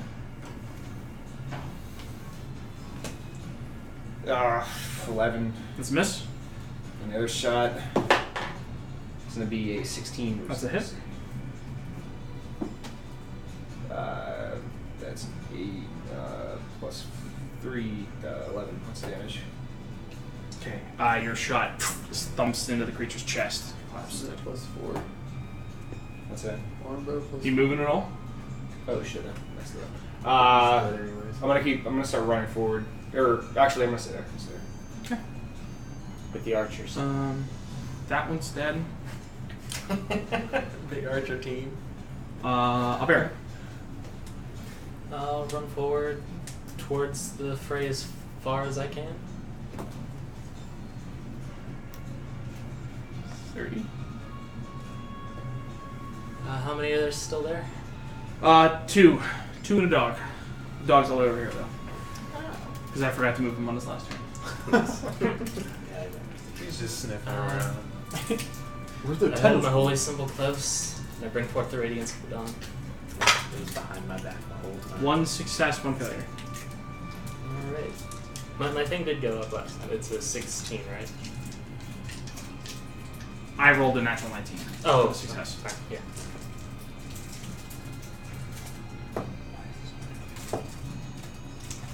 Wow. Should be Absolute, just plus your cleric level. absolute garbage. That's 13. 13 radiant damage. Blinding holy light. Okay, both of these two having not taken any damage yet, the light, they just kind of stagger a little bit and they turn looking towards the group of people that's in front of them. Fenrir. Unless you want a bonus action or anything. I don't have any other bonus actions. There's 3 enemies in the courtyard. There's just these two, and then there's the rain all over here. He's gonna kill all of them. Is there a way to position myself kind of behind Korak, Lily, and Aubert that I can still have a line of sight of both enemies?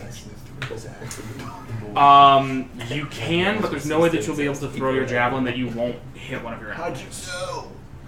Because it's the only thing you have that would put them in a straight line. Yeah. Okay.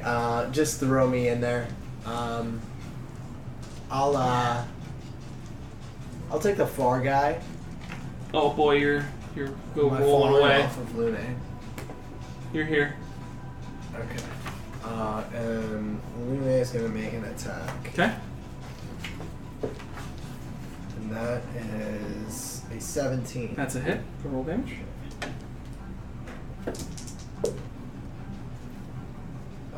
That is 7 points of damage. Okay.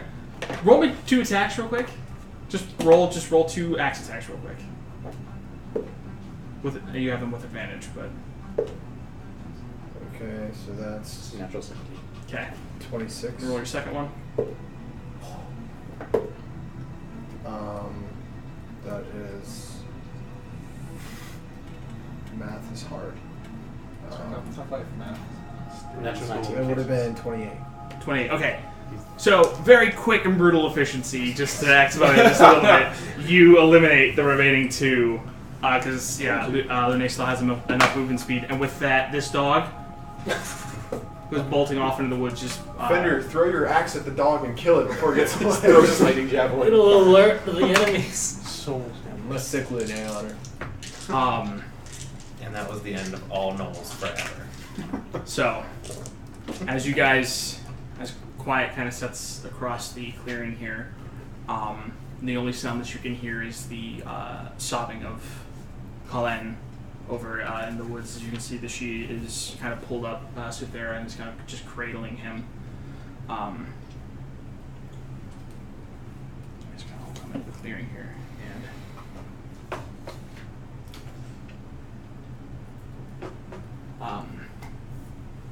And you see she's just sitting there holding him, and you can see that she is expended, and she kind of casts a couple spells. You can see that she's attempting to cure wounds, but it is to no effect. I'm so sorry.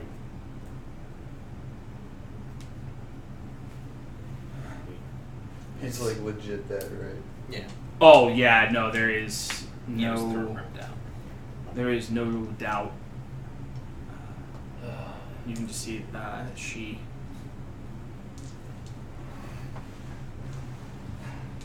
We knew the risk when we set out for this vision.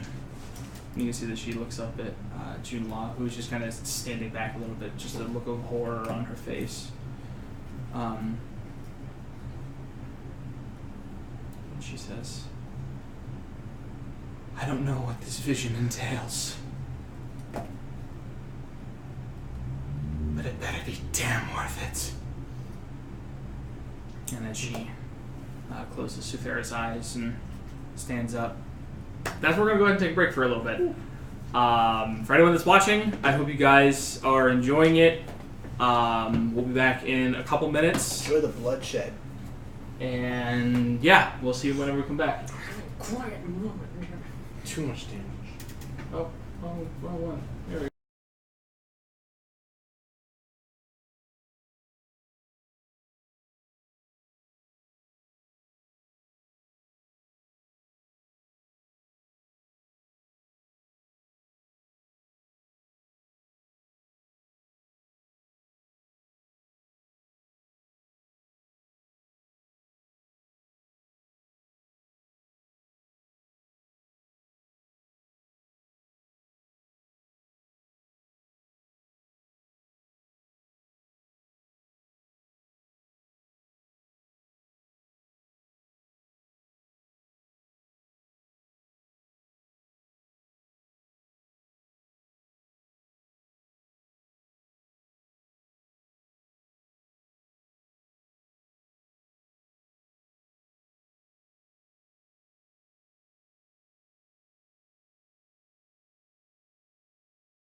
And we're back.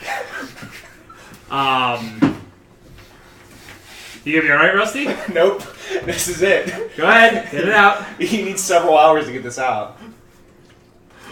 Keep going. They're all gonna wonder what just happened. As Colleen, she stands up away from. I guess you are still a giant eagle. She kind of stands up and is. You can see that she's doing several things to kind of prepare and do several things for Cythera. She's kind of pulling him out of the woods a little bit, and you can kind of see that she's pulling out some herbs and incenses and kind of setting them out around him. What do you guys want to do? I don't know what kind of ritual the centaur use for funeral rites, but we could probably manage to take a hole, bury him here.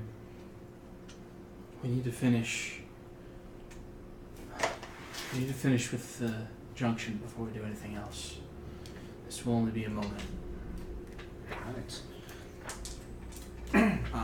But while she's doing that, you guys see the clearing around you. You can kind of see that there are a few tents and some low-burning campfires around, as well as all the strewn bodies. You can see the ruined iron gate that was here. You can see the fountain that is grown over with moss, and you can see bits of the ice chunks are kind of floating. They're kind of thawing. As you can see, the fountain is filled, and it looks like there's water continuing to pour out of the top as it goes over a broken wall, and is just flowing off into the woods here. And you can see the ruin of the temple. Do these ruins look like they have any particular make? Like civilization or like? Roll me a history check. It's got it's an 8. Any religious symbols around this temple? Statues of deities, maybe? Not out here. There might be something inside, but on the outside you can see that it's mostly overgrown with vines and moss, and it looks like this is old. This is an old See ruin. if I could. Well, I'm gonna walk up to the temple. How's the front door look? The front door, there is no doorway. You can see that there might have once been. Is it barricaded or is it just like? Open? Oh no, it's just an open doorway. And you Okay, can well, see inside the low glowing light of torchlights inside that are just kind of set along as you're looking around inside. Perception check inside. Okay. Real quick, what's everyone else doing? I was gonna go poke around inside as well, as Okay. long as. I probably would have gone with him because I was already looking around the place. So. Yeah, I was looking around. I would like to inspect this dead creature's body. If it is emitting any more of this energy, it had a smoking weapon. So, go ahead and roll me an investigation check. Okay. Big, hulky kind of beast. So you guys are going into the temple. He's checking that out. Not Lily? a weapon. Let's see. Can I perch somewhere Let's go. as a giant eagle and be a lookout in a sense? Sure. Go ahead and roll me a perception check. How long does your thing? Now this is advantage because I'm a giant eagle, I think. What investigation, right? Mm-hmm. It should be double, because I'm also wearing 9. my goggles. 9. Looking over the creature, it doesn't. The weapon. Looking at it, you can see that it's very similar to the skull flail that the war cleric of Shagra had in his company. It's a singular handle with these 3 chain links that fall along to iron-coated, looks like heads of canines. And whenever it was walking out, you could see the eyes were glowing different colors. There's a red, a purple, and a green. And you can see smoke kind of billowing out of the eyes. Looking at it now, no smoke, no color. It seems to me this creature might have been somehow infused with the essence. Be careful inside that chapel. I don't like this. As you're going to the chapel, go ahead and roll me a religion check.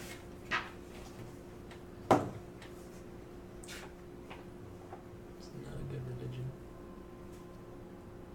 9. 9. Okay.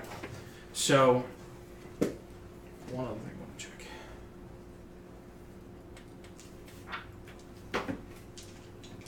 Where did the little remote go? Did I lose it? The little controller. Just wanted to turn up the music a little bit. Oh no, my laptop's falling away. Anyways, doesn't really matter. Hey. There it is. Thank you. Let's see. Tongues. Can you read with tongues? Or is it only... It's only languages you hear. To understand any spoken language I hear. Yeah, Okay. it doesn't say anything about reading. Okay, so I don't know how to read. as you walk into this this old and kind of walking inside now, you can see that it looks more like a temple. You can see long, broken and the remains of what looks like pews kind of lining the way up towards the front. You can see all these pews lead towards the front where you see a stone altar where you can see piles, there's several bodies piled on top of them of orcs. And you can see marks of blood drawn in circles leading away from where the bodies were. You can see there's a few, there are 2 torches that are kind of burning in here to provide a little bit of light in this room. You can see a few piles of refuse, what looks like a few makeshift beds, essentially for these creatures in here, and you can just see in the corner to your right, it looks like the remains of what's left of a couple bodies of orcs, but they are Thoroughly chewed. thoroughly gnawed on. There's a stench of death in this temple. All of this is Just very like- uninteresting to me, so I'm going to go back outside and towards the tents. Okay. Go ahead and roll me an investigation check. –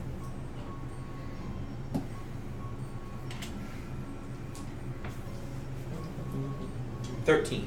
Okay. Rummaging around through these tents, you managed to find 250 gold pieces. Nothing else interesting. Not amongst the tents. Alright. So pretty much there's just bodies everywhere in here, and then like a circle of blood around the altar. Where you can see that there were the bodies that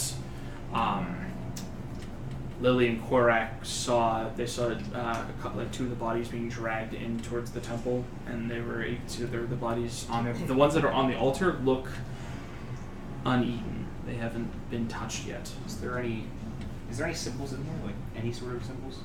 Yeah, there's some. Like writing? Like writing, or It's in blood. The walls of this place are covered in blood and gouge marks and everything else. Go ahead and make a religion check. That's a what's my religion? Where can I find it? It's a 10. 10. Not sure what these marks are supposed to be representing, but yeah.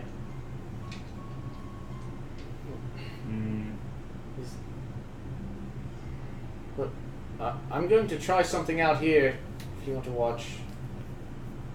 And I'm going to command one of my skeletons to just touch some of the water. Okay. Skeleton walks forward.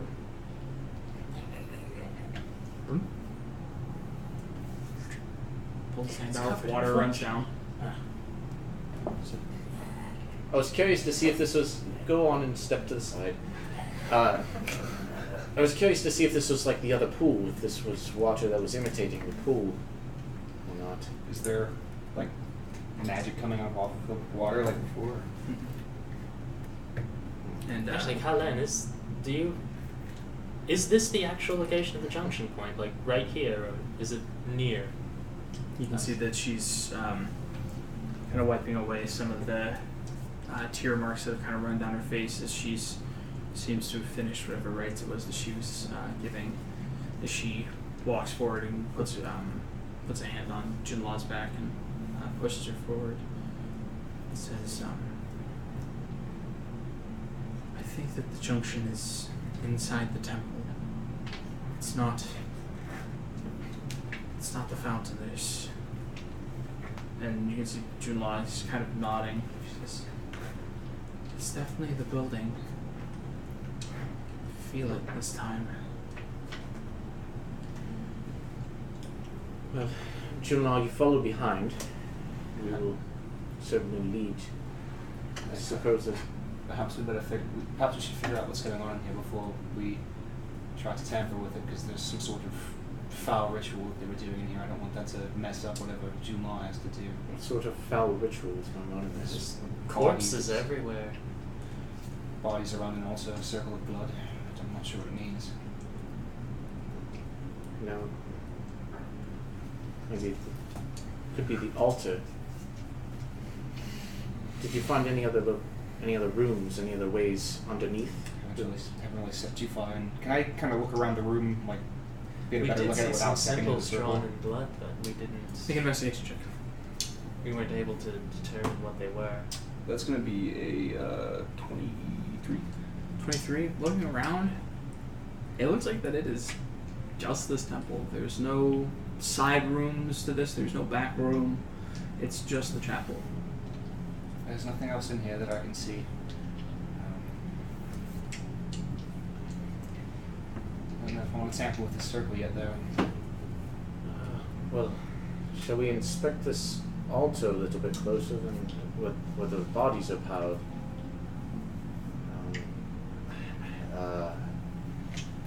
So nobody understands this symbol. So I mean, it's a giant symbol drawn in blood across the I'll allow one more religion check, but with Oh, okay. I disadvantage. didn't know that. Yeah. Okay. It's flicking. 12. 12? Not sure. Well, I suppose that inspect this pile of dead bodies doesn't. Why would they keep these ones uneaten? It's clearly a rite, something that's sacred to them. Is there anything? Is there anything like specific about these bodies that were piled up? Without being able to like really pick them up or move them too much, can I notice like say like a missing hand on each of them or something real weird? Go ahead and make an investigation check. Sure.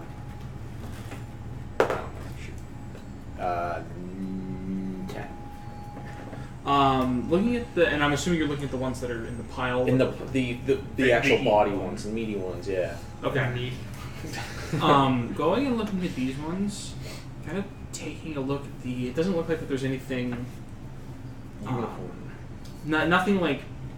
Yeah, there's nothing that fits across all of them other than they are brutally like eaten and torn apart. But kind of looking at a few of the bite marks, you notice that some of the bite marks are thinner in terms of the width of their bite, and then you notice that on the same bodies as well that more of the bite marks are more wide. And kind of looking at it, it looks like the thinner ones are about the same width as the bite of the hyenas. And then there was the bites of the actual gnoll biting into them. Gotcha. Well, If we can't figure out where it is, I suppose we should start disrupting whatever this unholy ritual. If it's still maintained. Actually, shall we take a moment and I'll see what magical essence is in this room? Certainly. So I guess I'll step back and I'll start ritual casting detect magic. Okay. So, we take about 10 minutes to cast that. Is anyone else doing anything while it's going on? Is there anything that happens during this? Is this going to attract the attention of any creatures? Or do we have anything to worry about while this junction is being whatever? So, last time that we dealt with the junction, Junla drew all of the magic out of it, and then demons started to spawn out of the thing. We had to cast magical spells to draw the essence of the forest back into it, but this one seems markedly different, so I don't really know what to expect. Okay, so then while he's... Did anything happen with the flail? There wasn't... it didn't react in any way whenever he picked it up. Is it a small enough flail to wield with one hand? Mm-hmm. It's just the regular flail. Oh, okay. I thought it was like a big old fucking, No. So it was just a... What was your perception check over there? 14. Okay. You... with your perception check kind of perched up in the trees, you notice that it's quiet. It's odd quiet, and you hear in the distance a few of the cackles of different some of the creatures, and then they fade away. It seems as if they're growing more distant. Seems like that they might have had a few more patrols out and about the camp, but They're abandoning the camp. roll me an investigation, Korak. 16? While you're looking over at the flail and over the creature,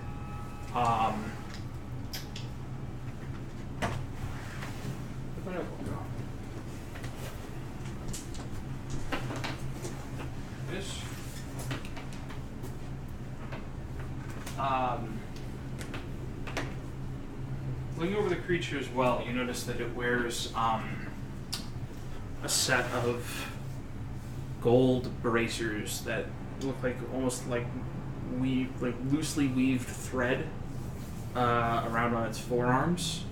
Look really good. Yeah, can I carefully take them off? Yeah. And I'm not going to put them on or anything. I'm just... What does the fountain look like? Is it any... You see that it's covered in moss. There is water bubbling out of the top of it and rolling down through the different sections, and along this side here you can see that the wall is kind of broken away. The water's kind of pooled up around here and it's just kind of flowing naturally slightly downhill. So there's just water coming out of it without really I can't tell where the water's coming from, just out of the fountain. As you kind of step up onto the fountain and look into it, you can see that there's a hole in the top of it that's about this wide, and it's dark and murky, kind of looking down into it, but... Can I reach my hand in? See if I can feel anything more? Or? Yeah, just roll me a sleight of hand check. That's 22. Okay. As you kind of reach your arm down and you get down to about almost like a little bit over elbow deep, as you're kind of reaching with your fingers, and you manage to feel a slippery edge of something. You kind of manage to just barely squeeze your fingers tight enough, and as you pull it out, you manage to fish it out, and you see a moss and like muck covered glass bottle that looks like that the water is just kind of bubbling out of the top of it and just rolling down with a cork kind of hanging loosely from the side of it. Like that's where the source of the water is? Yeah, and as you pull it out, the water stops bubbling out of the top of the fountain. But it's coming out of the bottle. It's coming out of the bottle. And I say... It doesn't seem to stop. It just... water's just dripping out of it and continue to flow. And I kind of look over to them and I'm like, well, do I know what this bottle is? Like... Make an Arcana check. Any idea? That's a 19. You've heard of items like this? It's a decanter of endless water. Can I? Is there any way I can cap it? Yeah, it's got like a loose hanging cork on it. Oh.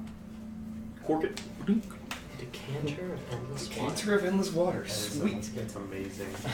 If you're just turning like, I don't know what to. And I kind of like. I'm like, well, this. It There's- does seem. There's a little bit more on the back of it, but just you need to read through the whole of it. Okay. Well, I'll do that then. Smash it open to create a flood. Did we get anything from our bows? As we spoke to. He found some gold That was it, though. Yeah. and the And bracers bracers. that he found. So, On busy casting. That's right. as your ritual comes to an end,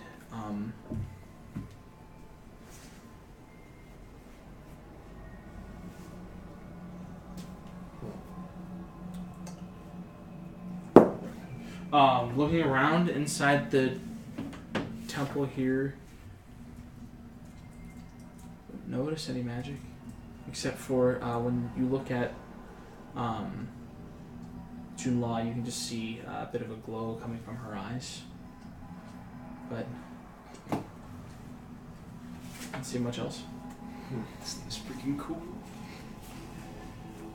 Well, I don't see anything in here that's showing what I would expect from an Arcane Junction. I can't really make sense of that. I don't. You're certain there was no hidden passage? Well, I didn't see anything. would you?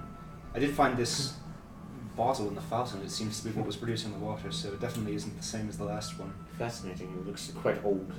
It's a decanter of endless water. I've heard of these before. They, I can do several things with it to produce different amounts of water, but we'll get into that later. Well, the only magic that I see is coming from Junla's eyes. There's no magic in here. Junla says,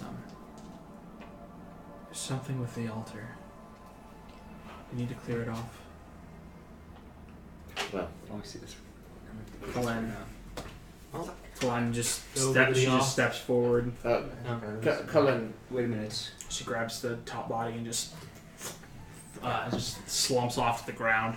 I send And my you can scout see back. the different like slash marks and bite marks from the. It looks like that the Noel's got the jump on these creatures, but she just unceremoniously just kind of grabs and just throws them off of the top of the altar.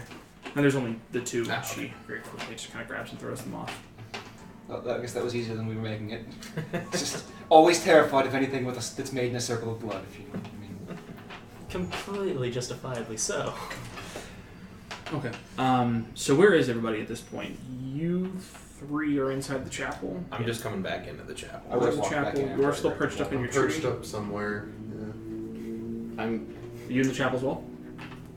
I mean, I guess I just wanted to kind of search around, see if we could find anything peculiar other than what we've already found. Okay. I mean, I mean, it seems like this altar is the big thing, though. yeah. So If everybody's on their way into the chapel, I probably would follow them too. I don't want to be like out in this illusory woods. Are you still in your eagle form? I'm gonna swoop down to the front of the chapel and then transform back to my. Okay. I try to go into the chapel in giant eagle form. He's the owl from Ocarina of Keep Time. these bargains away from us. So, Bargains. as you all, They're scared. as you were all stepping into the chapel,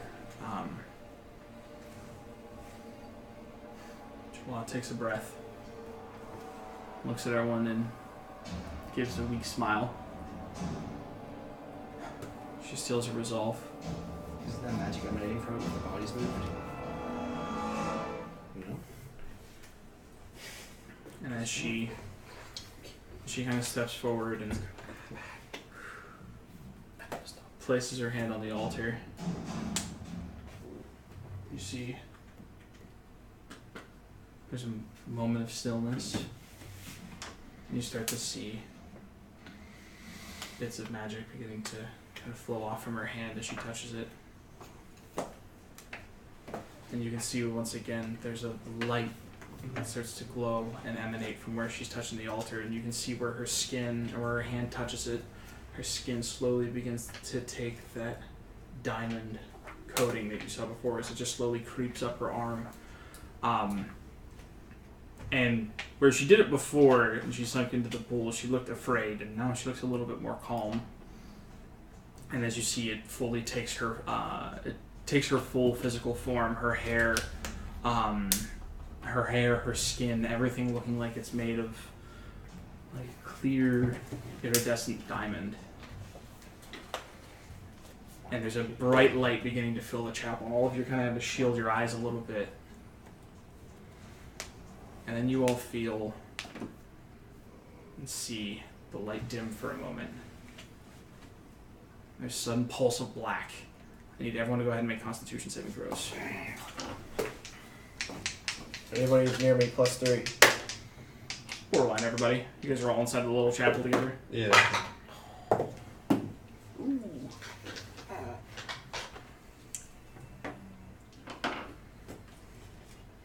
That's not great. But it ain't good. It ain't good either. Shit. Okay. 8. Fenrir. Oh, I apologize. 14. Lune? Oh, sorry, I didn't realize she needed one.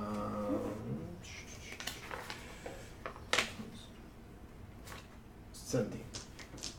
15. 15. Unnatural 20. Natural 1. Okay, so both of you immediately Arcane suffer 900 points of damage. And you're instantly dead. You're scarred for life. you all both of you immediately suffer 17 points of necrotic damage. Whoa. And as this wave pulses outward, you feel it drain on you, and you both also suffer 1 level of exhaustion. Oh god. Do we take any As- damage? What does that do? Everyone else that succeeds takes half of that. So you take movement speed and 8 points of disadvantage on damage. And that was That was- necrotic? 8 points of necrotic damage. Alright, I resist that. I think my feat allows Lune to take 0 damage on that if I succeed. It's a Constitution saving throw, Instead of a... Dexterity saving throw. So she still takes the 8 points of damage. What does exhaustion do? I've never Exhaustion level 1 before. is disadvantage on all ability checks until your next long rest. What is half? Not saving throws, just ability checks. And you see there's the pulse of black that passes by all of you. It just fills the whole chapel. The whole room dims to almost utter darkness for a second, and then you see the glowing of the torchlights kind of they dim almost completely. They flicker back, and you can see standing at the front of the chapel, Junla stands, and you can see where before there was the bright shining diamond. You can still see that there are bits of light glowing from her, but she looks more translucent now. She stands a little bit taller, but she stands locked with her eyes out in front of her. Do I still resist the necrotic? You still resist the necrotic, yeah. She's what way is she facing? Forward, towards the wall of the chapel. Zarn and Aber, roll me perception checks. Oh boy. I got a 6. My 7. 19. 19. Okay. So, she's standing there. How long does tongues last? An hour. Do you recognize what the language is, or do you just understand it? I don't think I have the ability to understand any spoken language. I don't think I'd be able to identify it, but I would still be able to know it. Okay. So, Unless it's something I already know. You hear that she's whispering something. I'll get it to you here in a second. I haven't written down on this. I didn't write it down on a note card. But the rest of you, as she stands there for 30, 45 seconds, and you all turn as you hear from the doorway behind you. As you turn and look, and you see Oh, it's a skeleton. a skeletal mole standing in the doorway, looking at all of you. You can see that as it has 2 rusted longswords as it lunges towards all of you. I need everyone to go ahead and roll initiative again.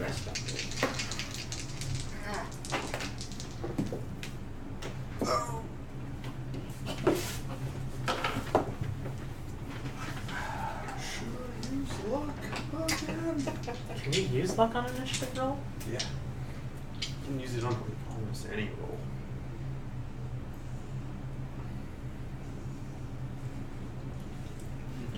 I hope you can, because I used it on Chapel got one for square figured. beginning.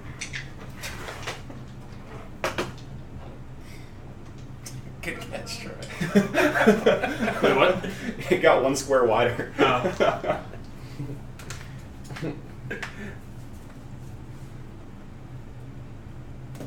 Oh god, this thing would hurt so bad. This thing-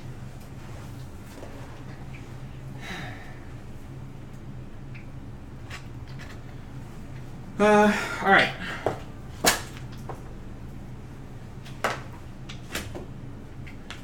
Initiatives. 25 to 20. Oh, no. Oh, 22. Also, the skeletons had a Do they still obey you? 13 and a 14 on the... The one fails, the one succeeds. Okay. 20 to 15. That would be 19. 18.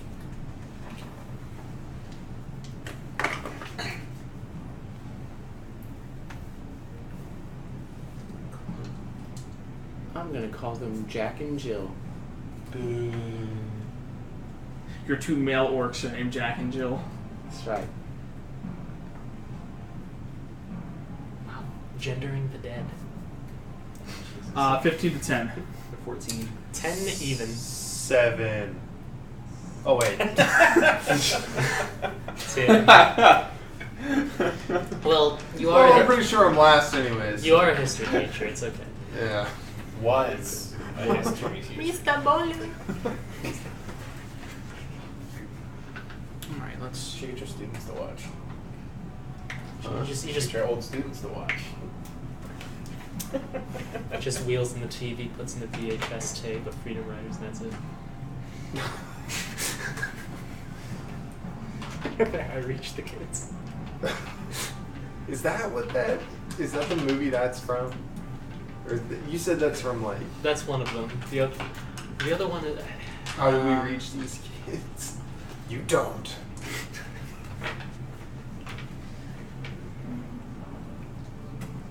There's a bunch of movies like that. Oh. There was a movie I saw on Hallmark that was the same story as Freedom Riders, and I saw it years before Freedom Riders came out. You watch a lot of Hallmark movies? Nope, just that one time. That's what everybody says.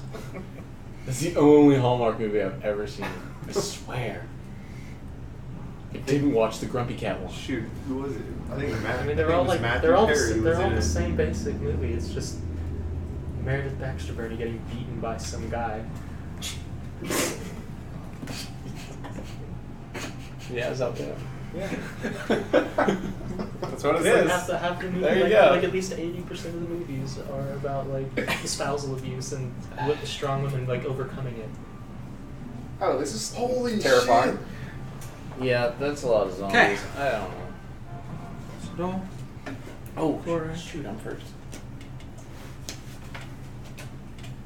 Fenrir, Huh. Bear. No. Oh.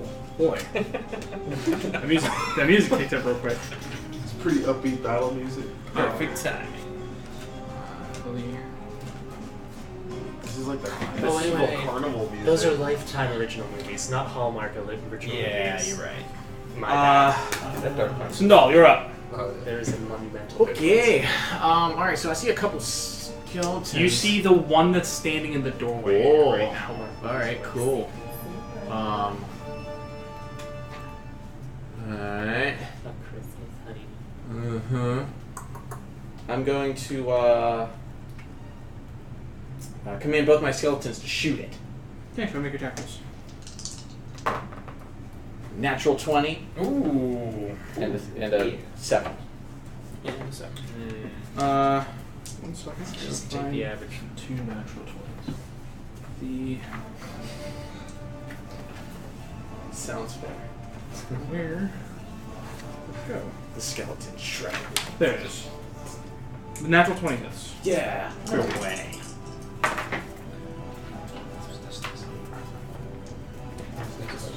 13 points of damage. That's what I was thinking. 13 points of damage. Right. Okay, the first shot fires through, hits it, and it just shatters.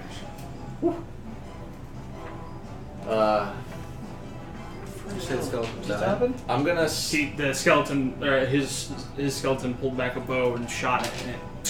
I'm going to step up into the doorway over its dead body. As you step out into the doorway and you look out around, you see all of the gnoll skeletons crawling toward, or just walking towards you, holding the weapons. With weapons? You also see. Uh-oh. Oh boy. Uh-oh. Oh god.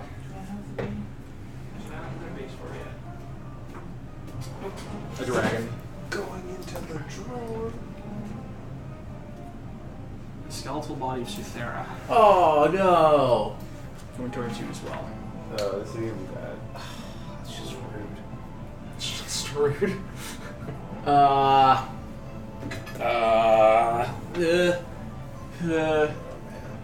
I'm going. Oh, it's my turn. Yeah, it's still your action. What are you doing? I'm going to just turn around and go. Did it look like the bodies of the ones that we killed are raised? Or You can see out here just mounds of ashen flesh Oh god. where these things were, and now you can just see their animated skeletons all walking in your direction. So it's like the skeletons like pulled out of their skin. More or less. That's ridiculously awesome. There's an army of undead coming straight for us, and I'm gonna cast protection from. Oh, actually, no. I said my actual spells. I'm just gonna drop Anivard's Black Tentacles right, like say 5 feet from. Like 10 feet from the actual doorway. So about like here, Sure. and then go this way. I'm assuming. Yeah. So like there's 10 feet of movement outside of the doorway a little bit, Mm-hmm. and then just like wolf. Okay. You understand what I'm saying? Yeah. Need a laser pointer. Eyes. I don't need those. This is D&D, we play from the heart. None of them succeeded. Okay. Well, that'll be their beginning of the turn. Just roll, go ahead and roll the damage for him. 10.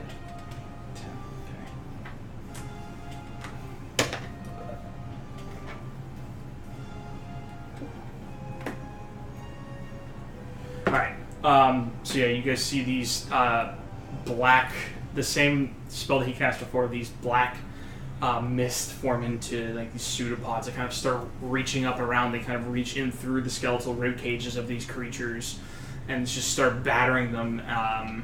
You do anything else? As I finish casting, then I just take the rest of my movement and step backwards, and command the skeletons to just come on over and step into the doorway. Okay. Korak. I'm going to push my way through the skeletons out the front door as I draw my shield and my warhammer from my back. Okay. And You're at about 30 movement right there. And the tentacles start right about here, like right in front of you, and they go this way, and they're wrapping up all of these creatures here. Okay, so I'll take a step to the right, my right, and hit him twice. Go ahead and make your attack. After raging.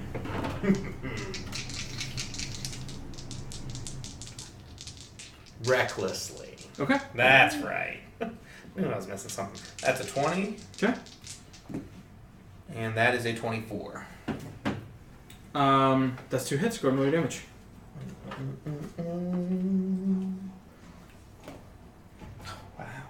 Wow. That's 7 bludgeoning damage, and that is better.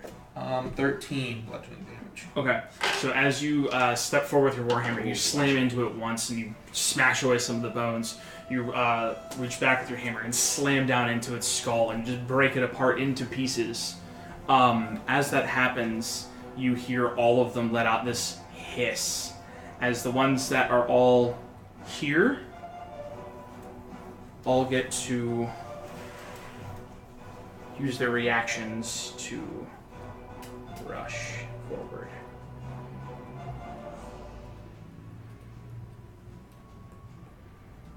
Even the ones entangled?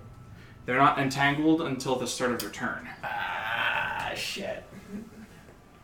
Thought it was just the damage at the start of the turn. Alright. No, this is fine. This is a lot of shit. Spooky skeletons. Okay, so there's going to be 3 attacks against you, and then 2 attacks against one of your skeleton. Okay. 2 attacks against your skeleton. Sure.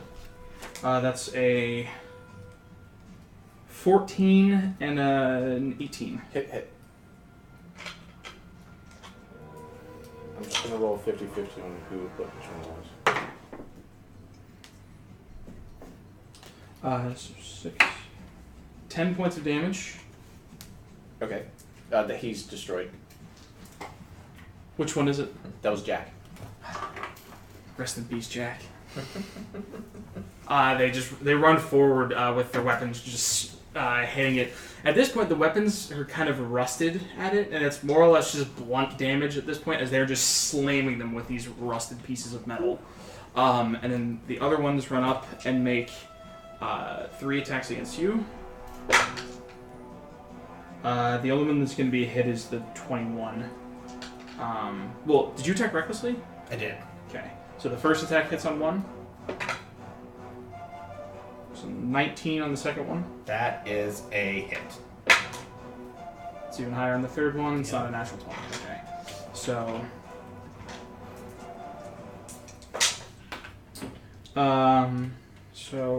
5 points reduced to 2. 4 points reduced to 2. And then 5 points reduced to 2. So 6 points of damage.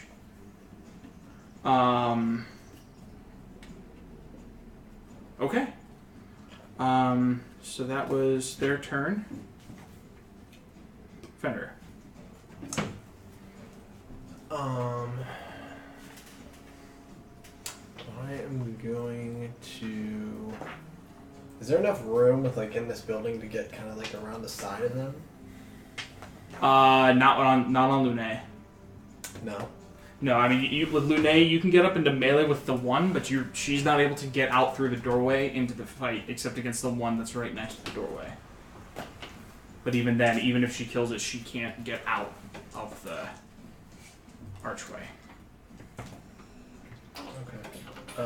Then in that case, I'll just attack that one right in front of me then. Okay.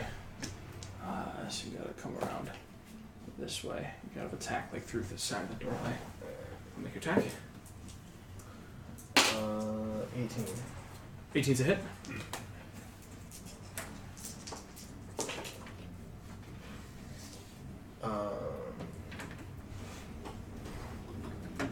That's 10 points of damage.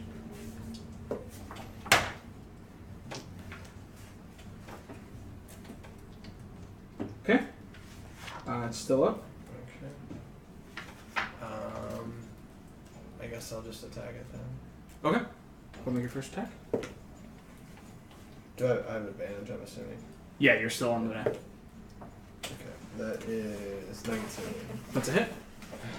It doesn't matter what you roll. It had 1 HP.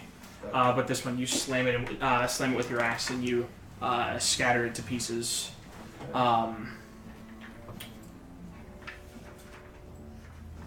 Okay, they have to use the reaction to do that. Okay.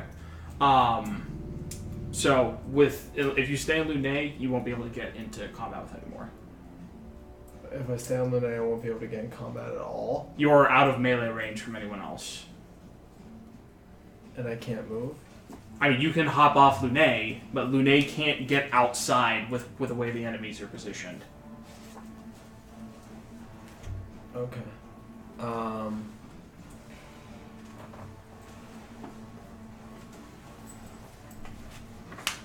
How far away are they from me if I were to hop off?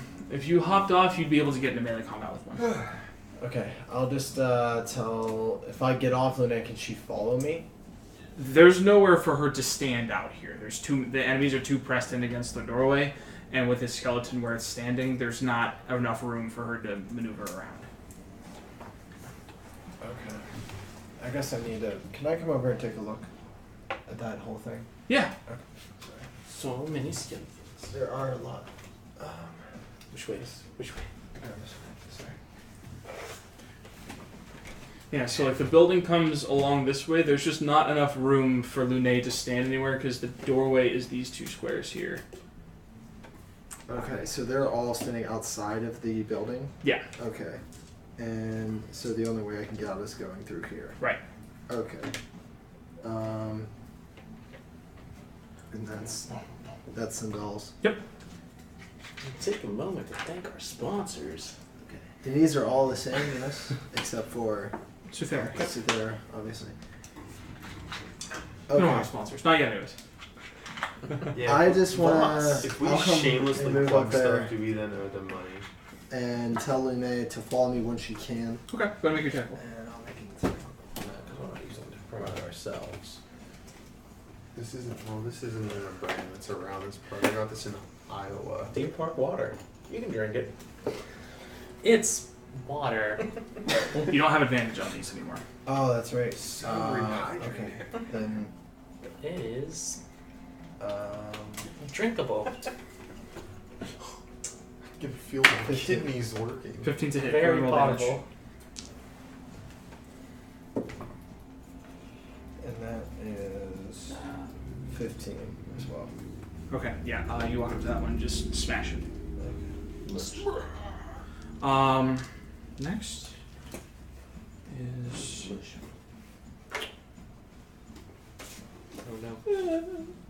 enemies. So, Am I allowed to use the rest of my movement? with Lunae's movement technically still counts as part of your movement. With hopping off her and getting into melee, that uses the rest of your movement to get there. Okay. So these 4 are still in the tentacles here. And what was the damage on the tentacles? 10. I think it was 10. It is technically bludgeoning as well. Okay. It doesn't make a difference on defense. Okay. And 3, a 1, and a 4. And a 9. Yeah, no, all 4 of these ones fail. And it's 10 points of bludgeoning damage. Had to fish for it, yeah. As they all wrap up against these creatures, they will use their actions. These 4 will use their actions to make strength saving throws. Yeah, that's strength or dex to avoid it. Well, they're skeletons, so. Dex, obviously. Super agile. And none of them pass. super You fast. can just see that as they're struggling against this, as they are just slowly beating these creatures into submission. I guess the one is next to him. 2 axes. This one steps forward. So we've got 2 attacks against Fenrir, and then 2 attacks against you. Okay. Against Fenrir, that's a natural 1 and an 18. Miss. And then the 2 attacks against you with advantage. It's 23 and a natural 20. Uh-oh. Natural 20 does only 6 points of damage to 3. And then the other one does 2 points of damage after the rounding down. And then Skeleton of Suthera comes charging towards you. Centaur skeletons are probably awesome. That would be pretty awesome. Centaur I skeletons. imagine the 2 attacks against you. The first with the pike. A centaur with a pike is like. that's a 19 for stone class. Who's that hitting? Me? Yeah, that's a hit. I can't get this blood to come out. I hate mechanical pencils. Except I love them. Mechanical pencils. Okay. So the skeleton gets running at you with enough speed to be a gallop. It drives the pike into you for 14 halves, so 7 points of damage. As it then also makes a hoof attack against you. So wait, that was 8 you said on the first one? Yeah, 8 points of damage. The hoof is a that's 24. Yeah, that'll hit. The hoof does 5 points of damage after the rounding. I'm so 8 and 5 you say? Yeah.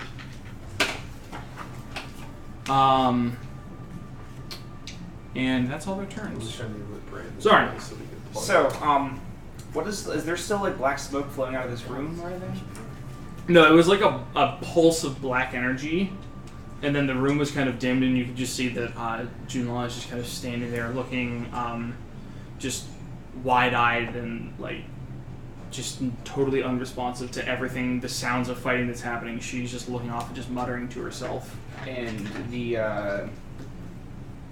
the smoke, when he casted a spell, it didn't do anything.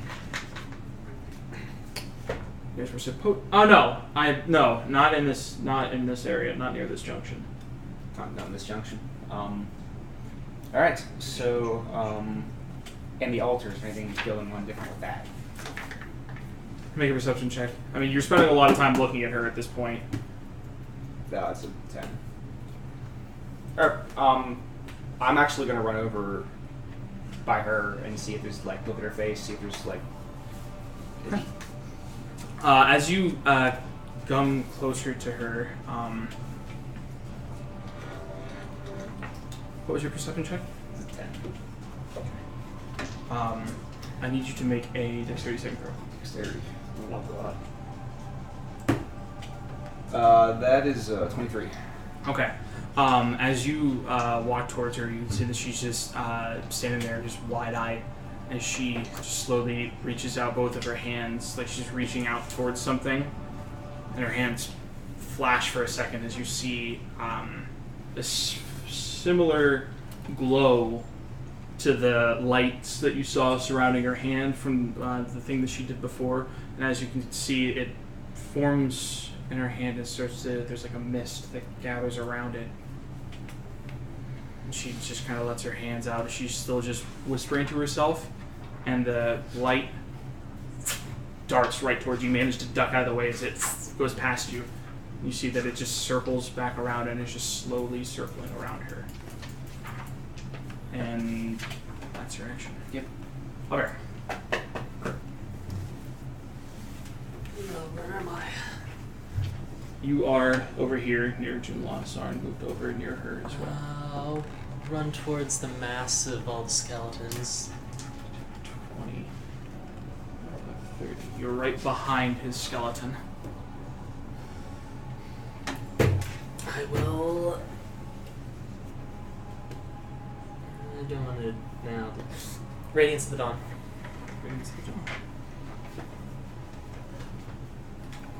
AC 16. Do you consider Jill an enemy? It's not what I consider; it's what she feels. Is it really? Yeah, it's if they are hostile towards me, they take the damage. Well, there you go. Just so you know, I mean, I don't know if you were considering the option. You do also have the turn and destroy undead. That's what I was thinking, but then I also thought that would probably take out his undead, which are kind of Okay. useful. So before. And she's hurting. Alright, so let me see. Poor Jack. Jeez. Go to roll your damage. Poor Jill. Man, Joe went down in a blaze of glory. He was a good one. Oh. 16 radiant. Okay, yeah, no, you see as one second. Okay. This flash of radiant light flashes out. It just obliterates the ones that are wrapped up in the tentacles, as well as the ones that are all near this gate as well. Just as all of these creatures are just evaporated and turned to ash in the presence of this holy light. You see from the doorway now, you can see the skeleton of Cythera stumbles back a few steps. And what was the damage on that again? 16? 16.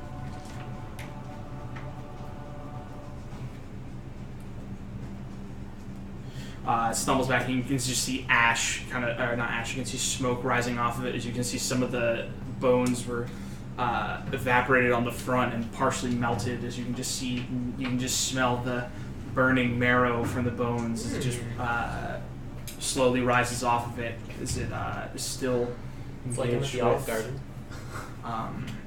Korak, Lily, you're up. I didn't know they served from arrow. Shit. All that's left is the one, right? Yeah. Alright. Well. I don't have anything too crazy. I guess I'll. Can I get out? Is there room to get out? Or are we still inside? Yeah, you can get outside. Okay. Are the tentacles still there? Yeah. Lily's mortified. I run outside, I see the tentacles, I turn right around and run back in. Alright, well, all the closer you can get is right there. Unless are you dashing? Yes, that's gonna be my turn. At this point, that's gonna be my turn. Allies. Might as well. You just see Kalen. She kind of looks back towards the doorway for a second, but just turns her attention more towards Junla.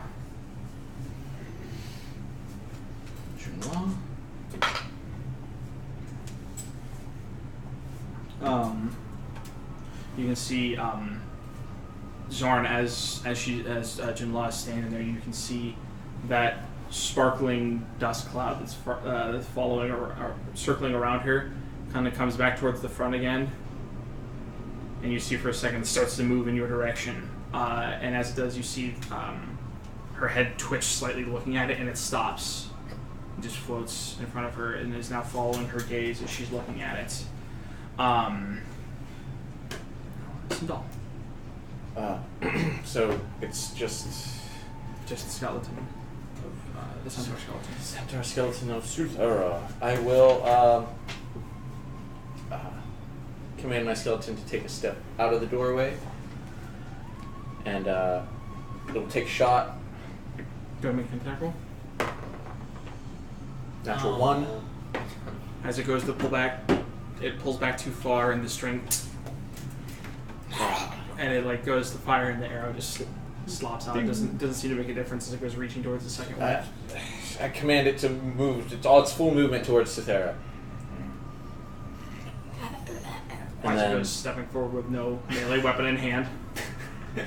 And then I'm going to cast. I'll step out more so I can get a better look.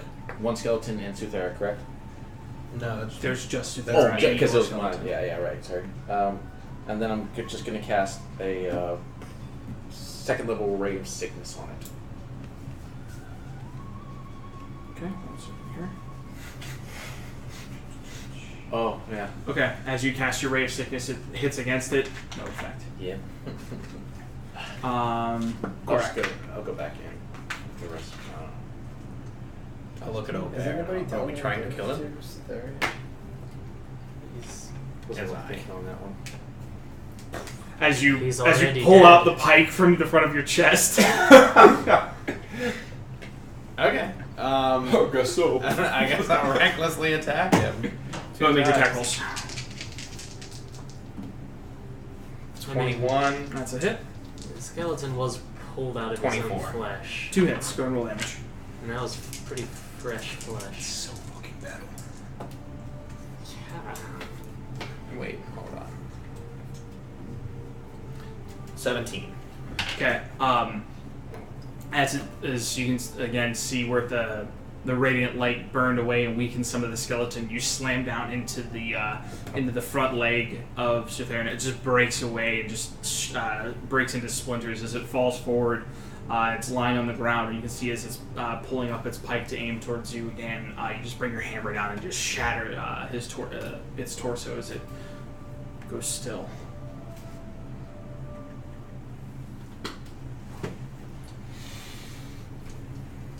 Silence takes over the grove again. As you see, looking around at the different skeletons that are here, none of them are moving anymore. There's a much stronger scent of death than there was before. Like, the temple still reeks of it, but again, it looks like the piles of flesh that were out here, it looks like that they rapidly decomposed in a matter of seconds. Well, at least it doesn't And stink. the skeletons raise up out of them. A few seconds pass as you all turn back towards the chapel, where you can see now Junla is slowly turning back towards you. And where before it looked like the shoe was like made of more like diamond, she gives off a slight light. Like a dim starlight almost. She closes her eyes and exhales. You can see the light dims and her caramel skin returns, and you can see that before she was about 14, now she looks like an adult. Maybe late teens, early 20s. You can, Distance, and you you can hear still Faye. see now the stop. He's not here anymore. And you can see that glowing cloud, small, probably about this big around, maybe, still circling around her. What is that? Does she have a cloud familiar? What is that floating around? She kind of waves her hand out in front of her, and you can see that it follows up in circles and kind of floats above her hand. I think it's what I'm made of. You have control over it? You can see that she's just kind of rolling it around in her hand, and it seems to just naturally move around completely under her control. Is there any spell or anything that would make any sense to relate to that? Roll an Arcana check. 11. You're not sure. So it's like a misty cloud thing that's kind of wrapping around her. So she looks older. Does she look any different other than that? You can see now, again, looking at her eyes, you can see that they're, again, it's not that diamond color. It looks almost like you're looking into a clear night sky. Almost, you can see glistening lights in the irises of her eyes.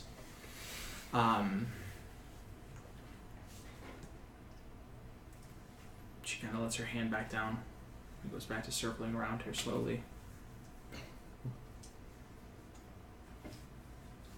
This is starting to make more sense. What have you learned? Remember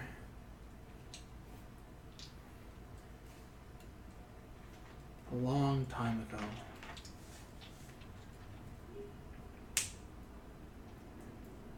she just kind of looks around at the chapel in front of her.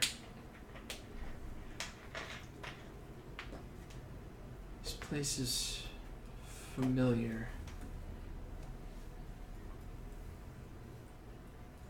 but I can't quite put my finger on it. I might have been here when this was new. And then I went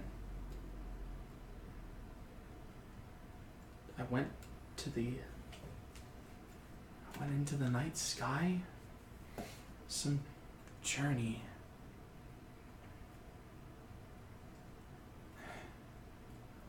And she looks still slightly confused, but again, there's a bit more of like a bass to her voice. A little bit more is again the evidence of her having grown up.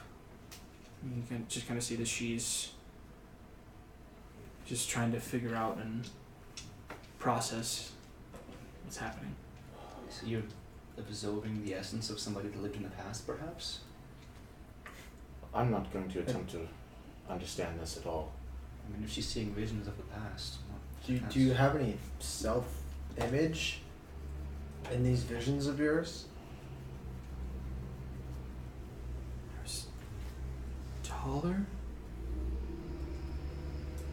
I saw the chapel from above, but walked inside with no problem. I saw it at this perspective.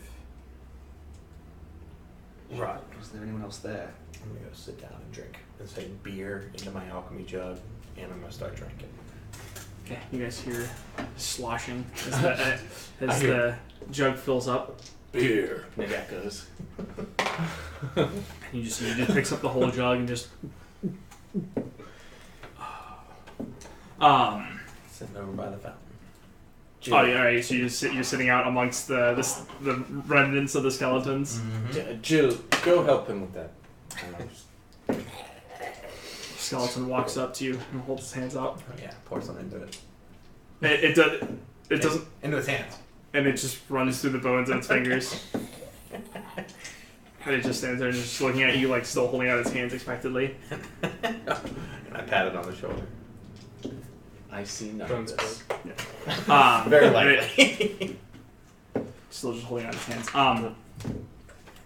But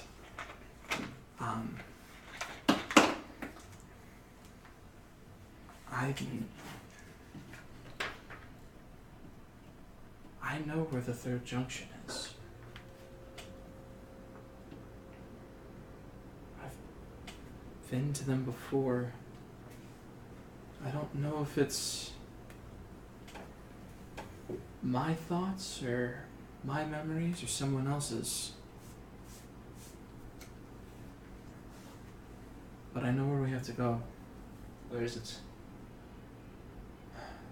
It's on the other side of the city, on the peak of the peninsula. There's a tree, large tree. That's where we need to go. A temple, a pool of water, and a tree. Is there anything significant about those three things? I don't know. Would I hear this? How far are they? They're kind of walking out of the chapel at this point. A tree. Yes, tree. Anything special about said tree? Any distinguishing features? From what I remember, it's a really big tree. Do I know of any really big trees on the other side of the city? Roll me a nature check. Every single big tree. You roll me one as well. Also, 16. natural one. Natural one. Never seen You've Don't know the concept Heard? of a tree. of a really big tree, but it's hard to nail down specific locations within the forest. Particularly whenever. Okay, cool. But yeah, it's hard to nail down locations because of the enchantments and the illusion that holds over it. You're more just capable of being able to hold a compass direction. Gotcha. Yeah. But before Colin exits the chapel, I step up to her and I know that. Colin, I'm terribly sorry about your loss of Cythera. It's different now outside, and I want to prepare you What do you mean? Well, the enemies we faced outside were... Well... And you can just see that a look of shock kind of comes over her face as she, just kind of cutting you off, just steps out into the courtyard, and she just takes a long look, looking at the skeleton of Suthera, and her face not changing. She just turns, just walks across the courtyard, and just walks into the tree line. Well...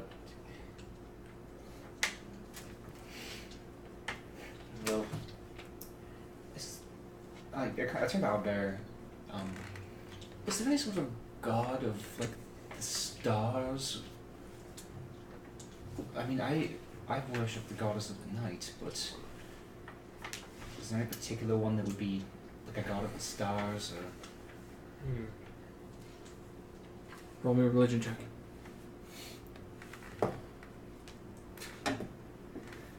Nine.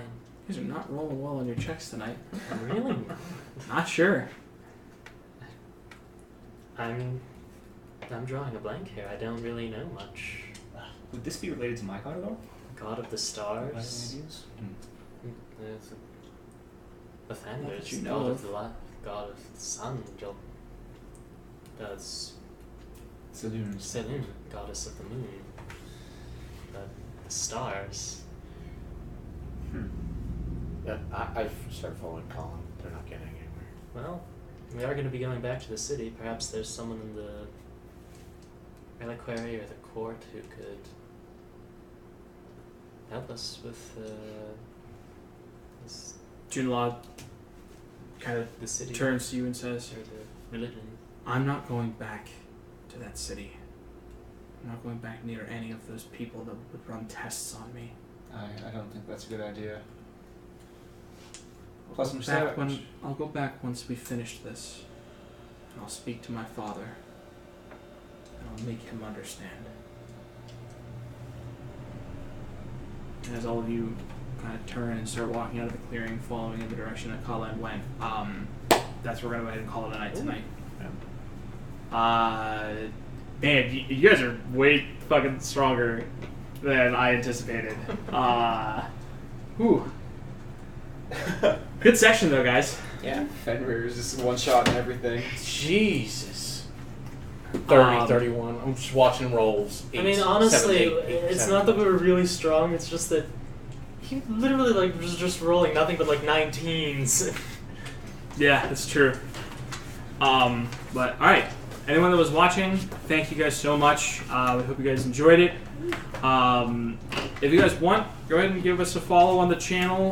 We also have a YouTube channel where we'll be uploading these videos later. YouTube.com/perspective check. Yes. Not perception check, perspective check. We also have social media for Facebook and Twitter, which is Roll Perspective. Yeah, LinkedIn. Give us too. a like on You know, Facebook. If professionally you want to give us a like. LinkedIn, if you feel like There's getting the- doxxed. Make a connection. Yeah, that's what it is. Also, There's- eHarmony. Yeah. There we go. Damn it, you beat me to it. And our special on gluten-free singles. The Um, best dating site for all guys, your gluten-free thank you so needs. much. We'll see you guys next week. Bye, guys. Bye.